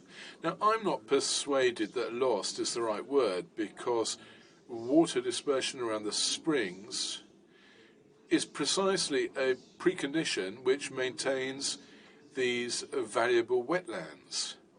Be that as it may, it's to take on board this fundamental singularity that Bolivia makes a distinction between natural flow and artificial flow of the waters of the Silala. And let me just underscore this.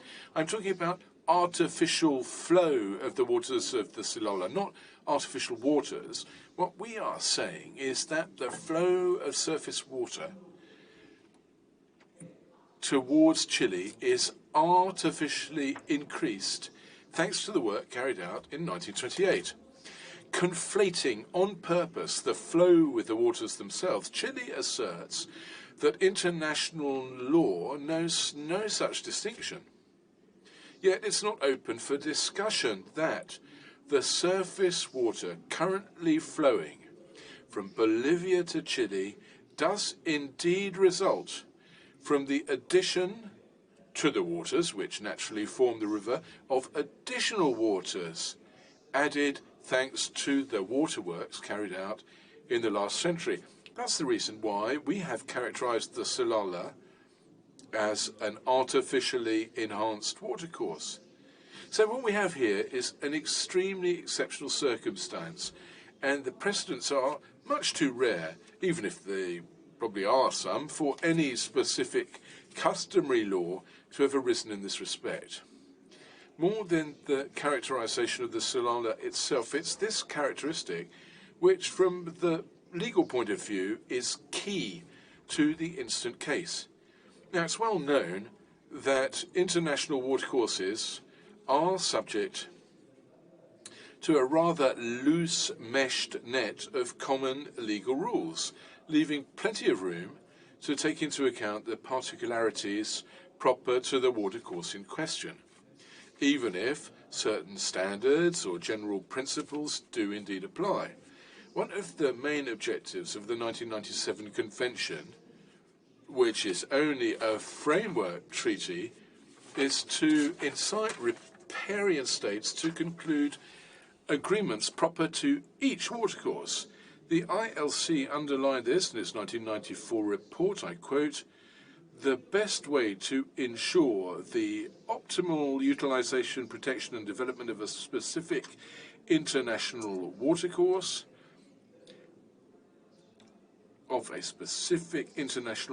I repeat, are best achieved through an agreement tailored to the characteristics of that watercourse and to the needs of the states concerned."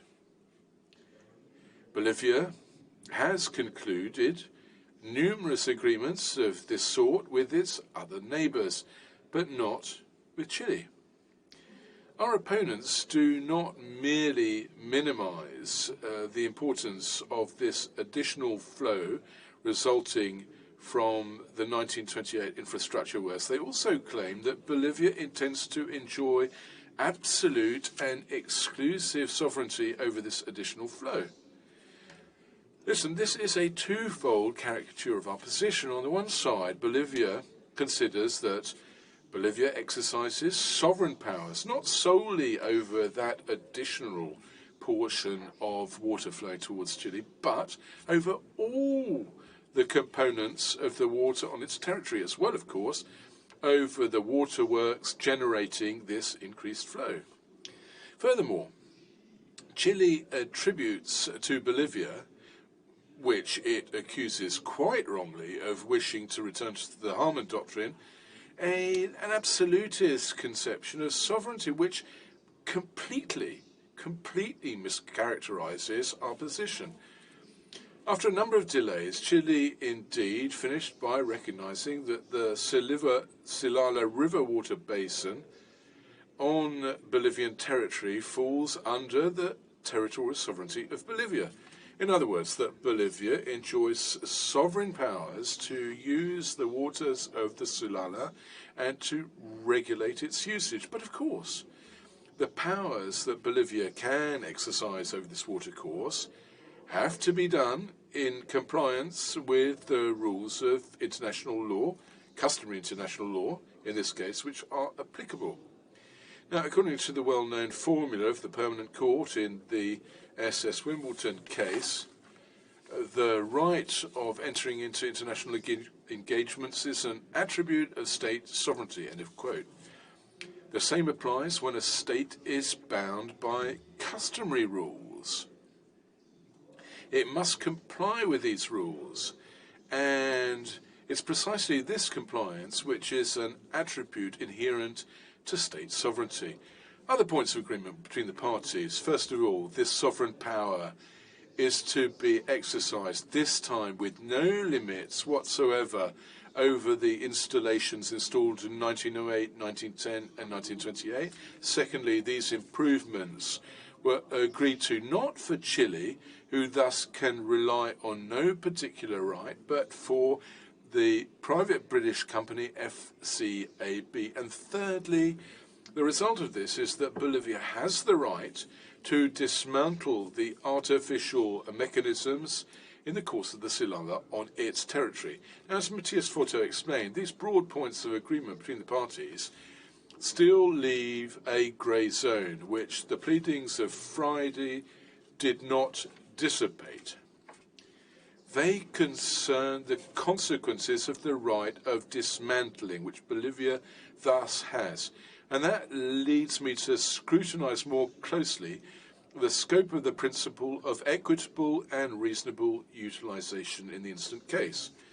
This principle, distinguished members of the Court, Madam President, in the eyes of both parties, the cornerstone of international watercourse law. This was already evoked in slightly different terms in the pioneering resolution adopted in Salzburg in 1961 by the Institute of International Law. This principle is the subject matter, which now forms the subject matter of Article 5 of the Convention of 1997. The ILC describes it as a well-established rule whose existence is attested to by practice, abundant practice. Bolivia and Chile agree on the applicability of the principle in the instant case, but it still needs fleshing out to determine how it should realistically apply, because what we're talking about here is a very general guideline aimed at guiding the conduct of the parties without imposing precise obligations of result upon them.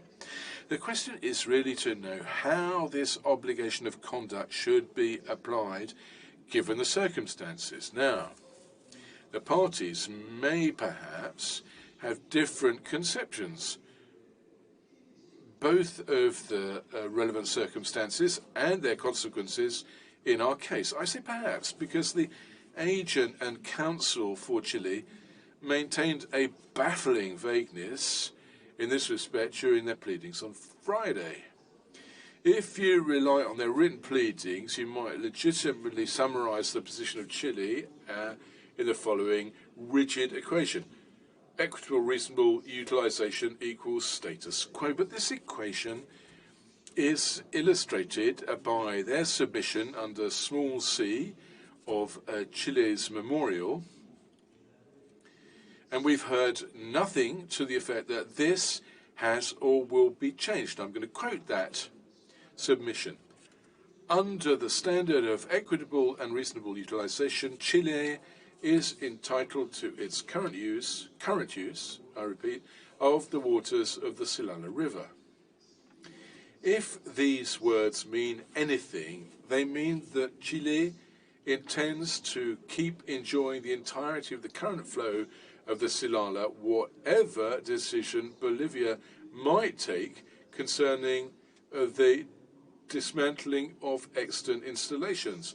A dismantling that Chile says it will not only accept, but actually encourages.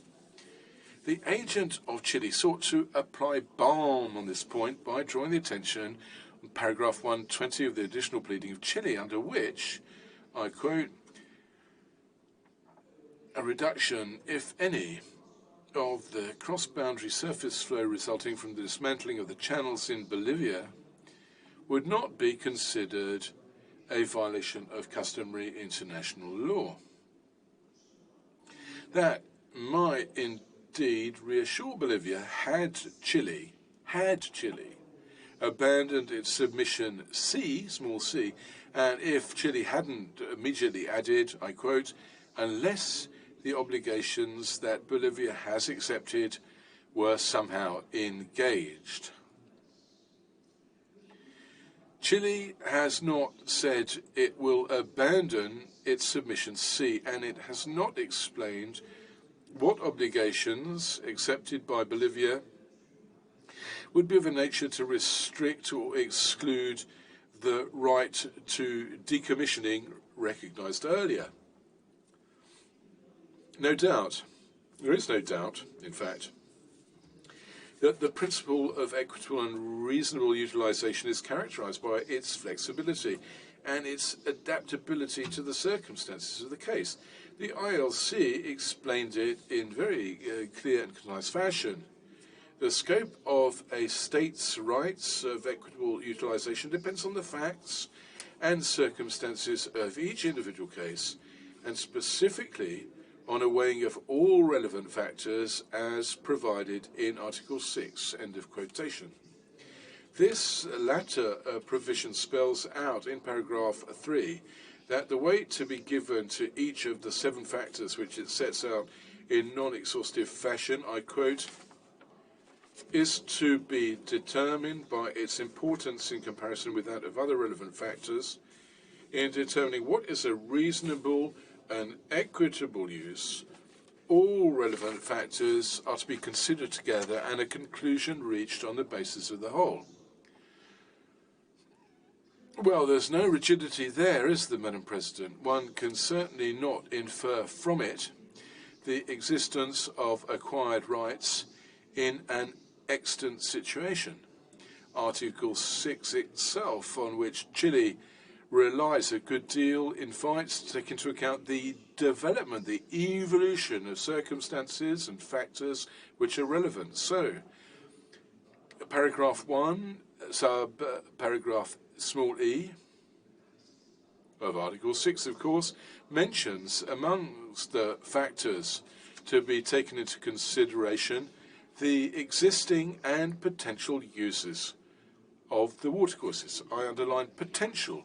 And subparagraph G mentions other options of comparable value which could,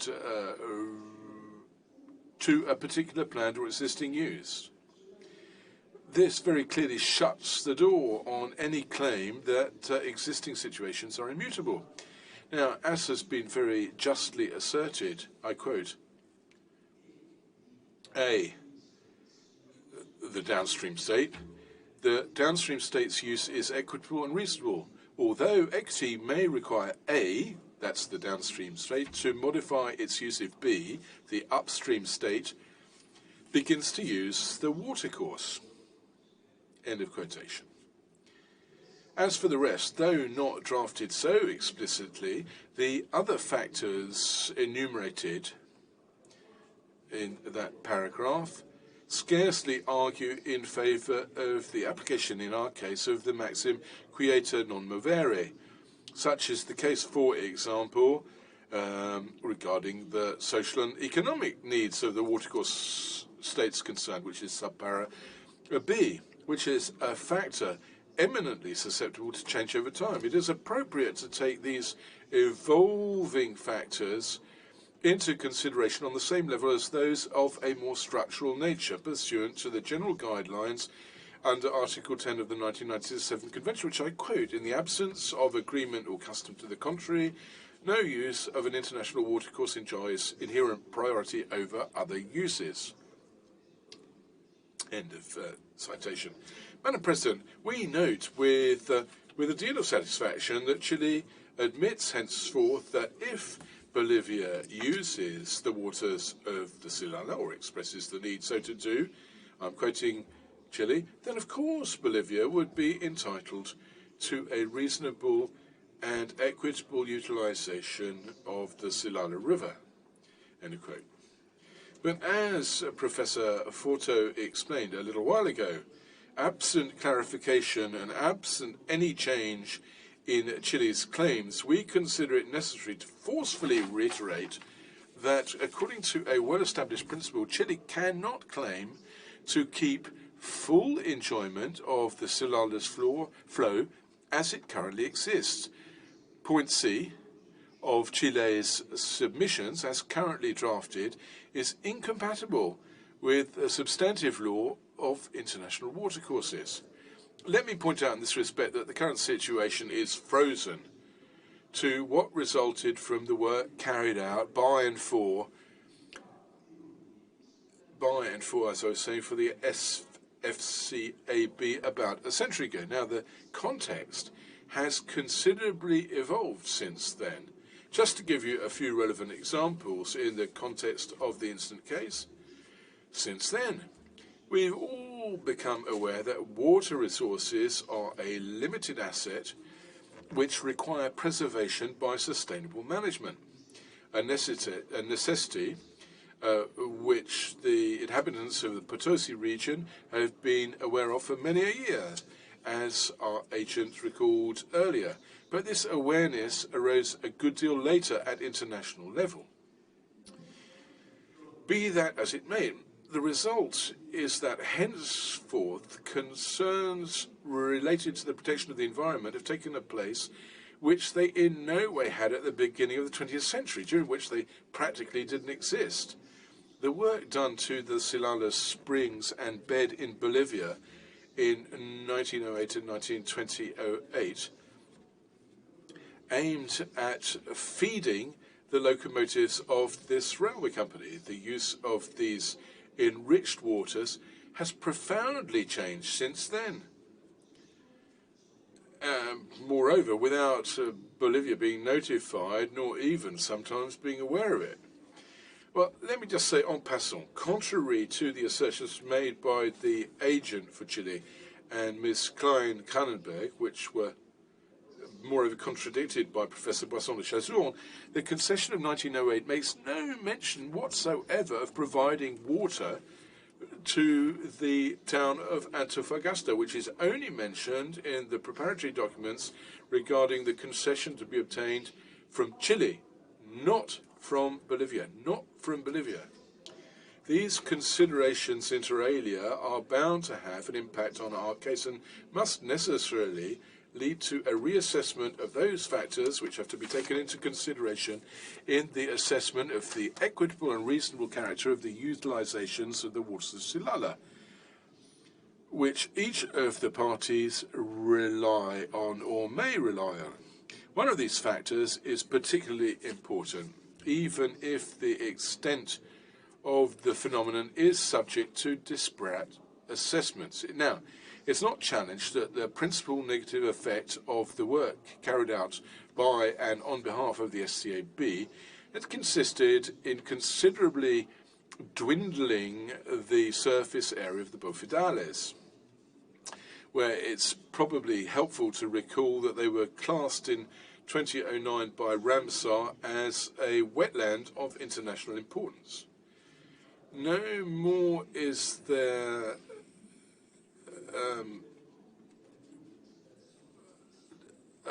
disagreement by Chile that the dismantling of the channels and installations would enable the rehabilitation of that site, returning it as closely as possible to what it was before.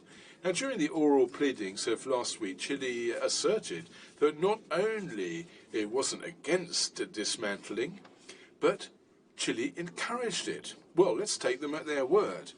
If Chile supports the idea of dismantling, it's because it recognizes that the extant channels damage the natural environment and harm the Bofidales. Secondly, Chile is ready to put up with the disadvantages that might result from this operation. Now, it is true, if you believe Chile, that the artificial drainage system has had but a marginal impact on the cross-boundary flow. Now, if that's true, that would mean that the dismantling of the infrastructure would have a similarly limited effect on the flow of water Chile receives. Furthermore, and above all, a real mantra of Chilean pleadings on Friday, were they to be dismantled, the greater part of the extra surface waters generated today by the artificial installations from the last century would still reach Chile's territory as groundwater. And as the aggregate flow, that's surface waters plus groundwater, would be approximately the same, Chile would recover from what it might lose in surface water by exploiting its groundwater in compliance with international law. Chile would suffer no harm, a fortiori, no significant harm. All of these factors, Madam President, distinguished members of the Court, have to be taken into consideration to assess what, in the instant case, the equitable and reasonable utilization is, on which each of the parties can rely pursuant to the general guidelines set out in Article 6 of the 1997 Convention. In principle, Chile agrees, but then immediately denies that these factors have to be assessed depending on how the needs of each riparian state develop. Now, without challenging in abstracto the right of Bolivia to dismantle the disputed installations, Chile opposes the real usage that it makes of the waters of the Silala to the absence of Bolivia's usage of them. At the same time, Chile reproaches vehemently Bolivia for having tried to use them. Furthermore, and looking at the decommissioning or dismantling, it's up to Bolivia, not to Chile, that it falls to assess the expediency, how, why, and when to do it, unless the very idea of sovereign powers is to become meaningless. In this case, distinguished members of the Court, I've been authorized to state that Bolivia has the firm intention to move forward on the revitalization of the Bofedales, and that, although no definitive decision has been taken, the government feels that the best way to do this would be to proceed to the dismantling of the waterworks installations. Maybe if the other possibilities, probably more costly ones, could possibly be envisaged. Furthermore, Chile is missing a crucial element in its argument. Amongst the relevant factors set out under Article 6, Paragraph 1 of the 1997 Convention, what is mentioned in some paragraph E relates to the existing and potential uses of the watercourse. Commenting on this provision, the ILC explained that by adopting this wording, it intended to emphasize that neither the one, that's the existing use, nor the other, namely potential uses, have a priority. Bolivia supports the idea of the community of interest of the riparian states of an international watercourse on which Chile insists.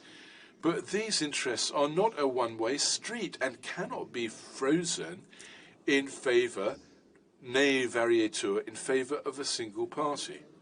Madam President, let me point out that neither one nor the other of the parties has requested the Court to rule on the precise ways and means, modalities of equitable and reasonable utilizations to which they can respectively claim entitlement. This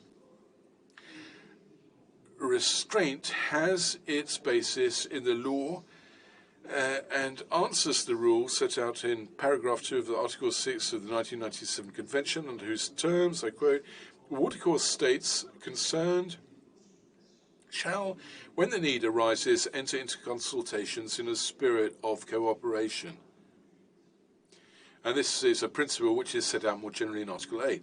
Bolivia has in the past shown itself open to such consultations and remains so today.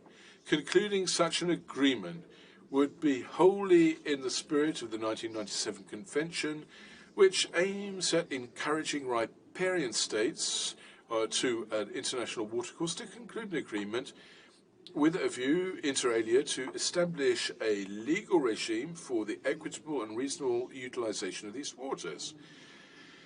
In this regard, one can't help thinking of the fundamental principle in maritime delimitation, which should, I quote, be affected by agreement on the basis of international law in order to achieve an equitable solution.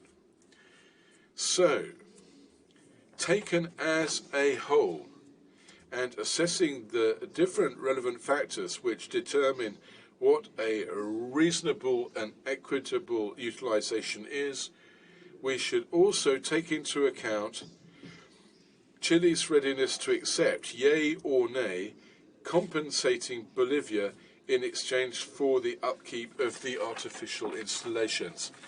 That brings me, distinguished members of the court, to move to the last panel of my triptych devoted to applicable law, namely the obligations of riparian states with respect to environmental protection.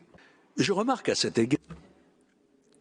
There is no doubt in this regard that the installations which only Chile has profited from for more than a century, without any form of compensation, have caused considerable shrinkage of the bufedades.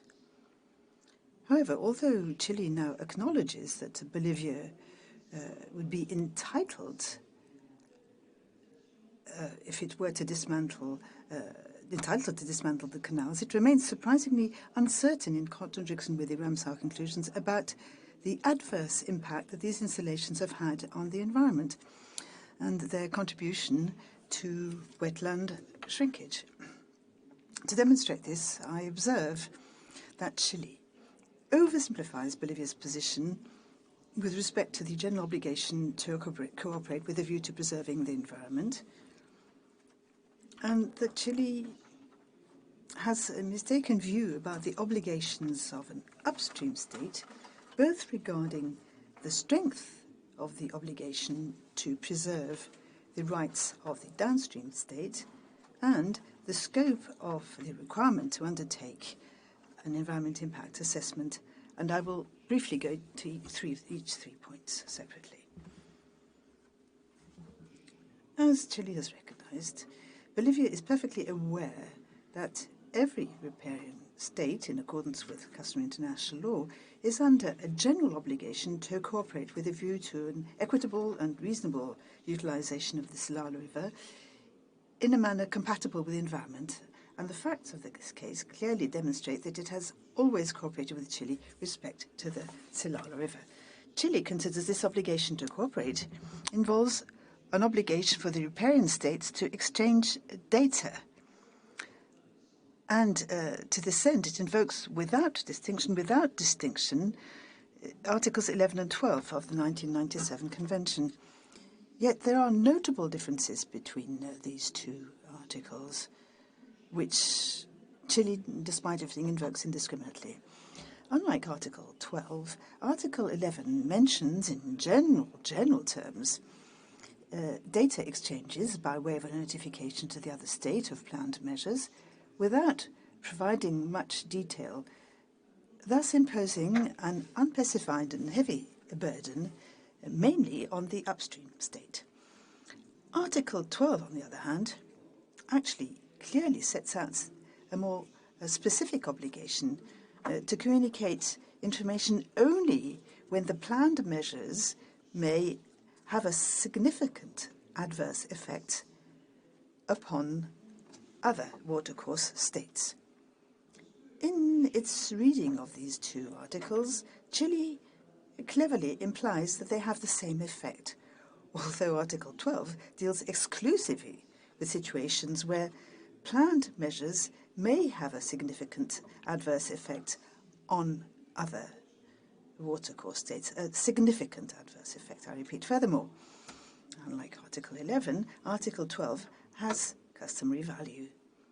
This has indeed confirmed by the fourth special rapporteur on the subject, who declared, and I quote, that there is a widespread practice of states of agreeing to notify and consult with other states with regard to proposed uses that could significantly affect the other state's use of or interest in an international watercourse. Nothing approaching this can be found in the drafting history of Article 11. I apologize, I did have COVID, but it was a long time ago, by the way. Further, if the general obligation to cooperate, as set out in Article 8 of the 1997 Convention is clearly a matter of substantive customary international law, the same cannot be said of the practical modalities set out in Articles 13 to 19. The ILC has described these provisions as default rules on willingness or readiness in the absence of a watercourse agreement, an agreement to which riparian states are strongly encouraged to conclude in light of the specific nature of the watercourse in question. The Commission has also insisted on the flexibility of these guidelines, which are partly worded in the conditional tense. These are rules and mechanisms meant to, and I quote, according to the Commission, meant to assist watercourse states in maintaining an equitable balance between their respective uses of an international watercourse. I don't think there's any need to go further into these obligations, assuming that there are some obligations, as Mr. Bundy will demonstrate tomorrow. However normative or not they may be, Bolivia has always complied with these obligations when the admittedly rare case has arisen. Madam President, in actual fact, there is no dispute between the parties regarding the obligation to take appropriate measures to prevent and control pollution and, more generally, to protect the environment. Yet, here again, however, the way in which Chile presents this principle is excessive. Although Chile seems to recognize that the obligation for watercourse states is to avoid causing significant harm to other riparian states, Chile has an abusively rigid understanding of this principle. It contends, for instance, that Bolivia must, insofar as possible, avoid any risk of pollution and, what is absolutely excessive, it must avoid causing any other harm to Chile. In submission D of its memorial, to which the agent of Chile referred to without saying that it would be either withdrawn or amended, Chile requests the court to judge that, and I quote, Bolivia has an obligation to take all appropriate measures to prevent and control pollution and other forms of harm to Chile resulting from its activities in the vicinity of the Silala River. All appropriate measures, and to prevent and control pollution and other forms of harm. This request cannot be upheld. The general principle applicable to this case is not that watercourse states should prevent any sort of harm caused or likely to be caused to other riparian states. Their only obligation is to present significant harm, an expression which today clearly reflects customary law. Besides, the jurisprudence referred to by Chile in support of this argument, in particular the case of the transboundary activities on the San Juan River and that of the paper pulp factories, do not refer to the very general and vague obligation invoked by Chile. These judgments refer exclusively to the taking of, and I quote, appropriate measures to prevent significant harm to the environment of another state, presented as a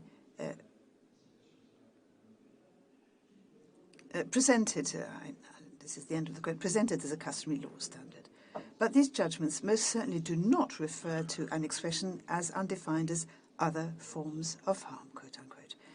Furthermore, the very standard of significant harm is not absolute. As observed by an authoritative writer, the no-harm principle is not, and never has been, conceived as absolutely prohibiting the causing of significant harm in all circumstances. End of citation. Rather, this is a due diligence obligation, requiring all states to take all appropriate measures to prevent the causing of significant harm That is also what is provided by Article 7.1 of the 1997 Convention. The ILC has explained this as clearly as can be in its commentary on the corresponding article, draft article, and I'll read it out in part. The due diligence obligation contained in Article 7 establishes the threshold for lawful state activity. It is not intended to guarantee that in utilizing an international watercourse, significant harm would not occur. It is an obligation of conduct and not an obligation of result. And indeed, in the draft ILC article on the prevention of cross-boundary harm resulting from harmful activities, a similar analysis can be found regarding the nature of the obligation of conduct, which is restricted to a due diligence obligation. The consequences which Article 7 of the 1997 Framework Convention draws from any non-compliance with the principle in paragraph 1 are instructive. Paragraph 2 reinforces the obligation regarding states' conduct as set out in this paragraph by way of other obligations relating to their conduct, without sanctioning any violation in terms of responsibility. We are talking here about accountability, at best about liability, but definitely not about responsibility. Unfortunately, in French, we don't have the equivalent vocabulary. And indeed, in Article 12 of the Convention on the notification concerning planned measures with possible adverse effects, also restricts the rule it contains to planned measures which may have a significant adverse effect upon other watercourses states. The same applies to Article 18 on procedures in the absence of notification, and in Articles 22, 26, and 32, which all talk about significant harm. In all these provisions, the only reference is ever to significant adverse effect, to the exclusion of any other form of harm. Madam President, may I continue, because it is now 6 p.m. Thank you for asking, Professor Pillay. Yeah. Please go ahead and continue. Thank you. Okay. I need probably 7, 8 minutes, I would think. À la linéa. In subparagraph E of its final submissions, Chile requests the court to adjudge that, and I quote, Bolivia has an obligation to cooperate and to provide Chile with timely notification of planned measures which may have adverse effect on shared water resources, to exchange data and information, and to conduct, where appropriate, an environmental impact assessment in order to enable Chile to evaluate the possible effects of such planned measures. Yet again, there's an excessive claim here, and it finds no justification in applicable law. It is further remarkable that, besides a reference in a footnote in its memorial to Article 12 of the 1997 Convention, and the citation of 2 excerpts from 2 of the Court's judgments which mention environmental impact assessments, the few allusions made by Chile in its written pleadings amount to nothing more than simple assertions which are not supported by any reasoning. In its 2015 judgment on the twofold case between Costa Rica and Nicaragua, one of the 2 only orders mentioned by Chile, the court refers to the paper pulp mills, and sets out clearly and exhaustively the nature and the scope of the obligation to notify and consult. There, it recalled that, and I quote, a state's obligation to exercise due diligence in preventing significant transboundary harm requires that the state, to ascertain whether there is a risk of significant transboundary harm prior to undertaking an activity having the potential adversely to affect the environment of another state. If that is the case, the state concerned may conduct an environment impact assessment. End of citation.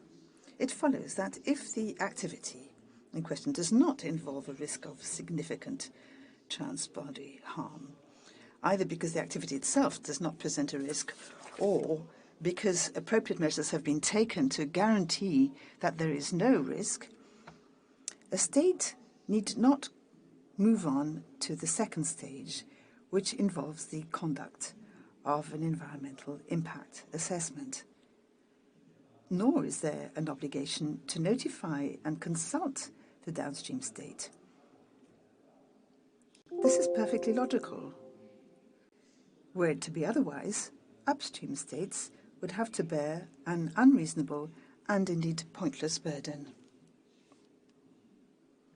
That is, to notify constantly.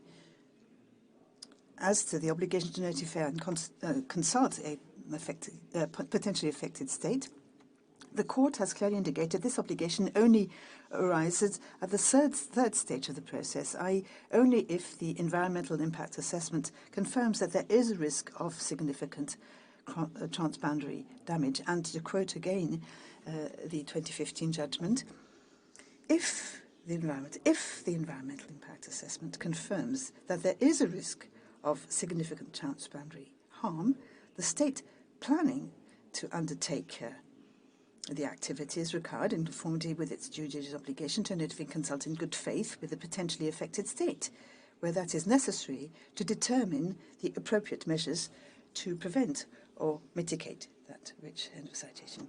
A contrario, if a state does not have to conduct an environmental impact assessment because there is no risk of significant transboundary harm, or because the assessment itself confirms that there is no such risk, there is no obligation to notify or consult. Madam President, distinguished members of the Court, Chile, despite its love of ambiguity, has agreed with Bolivia on a number of important points relating to applicable law. So much so that, as indeed did the agent of Chile, I was wondering when I was preparing my pleadings whether the parties really disagreed on this. To a very large extent, the answer is surely no. The fact remains that, as they are worded, the final submissions of the Chilean memorial rely on a challenge to the rules of international law applicable to this case. First of all, there is no longer any difference of views between the parties on the fact that Silala is an international watercourse, to which apply the relevant rules of international customary law in this field, namely the rules on an equitable and reasonable utilization of the waters by the two watercourse states, it being understood that, in application of this principle, due account must be taken of the very particular features of the Silala River, and that a balance must be found between the advantages, including the potential profits, that this utilization may bring to each of the states concerned. This does not mean that Chile has an acquired right to retain the advantages of the Silala water flow as it does at present, because otherwise the right to dismantle the canals and installations, which increase its rate, would be non-existent, although Chile actually recognizes that right.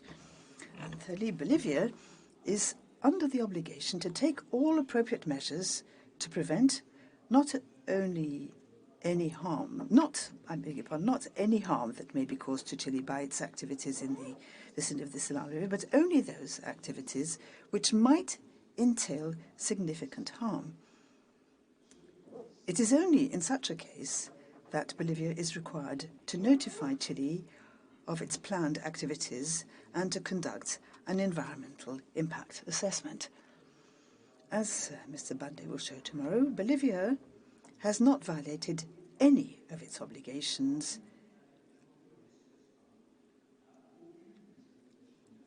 in the instant case under applicable law. Distinguished members of the Court, I thank you warmly for your kind attention. And thank you for having allowed me to finish my presentation, and I also thank the interpreters. I thank Professor Pillay, whose statement brings to an end this afternoon's sitting. Oral argument in the case will resume tomorrow at 3 p.m. The sitting is adjourned.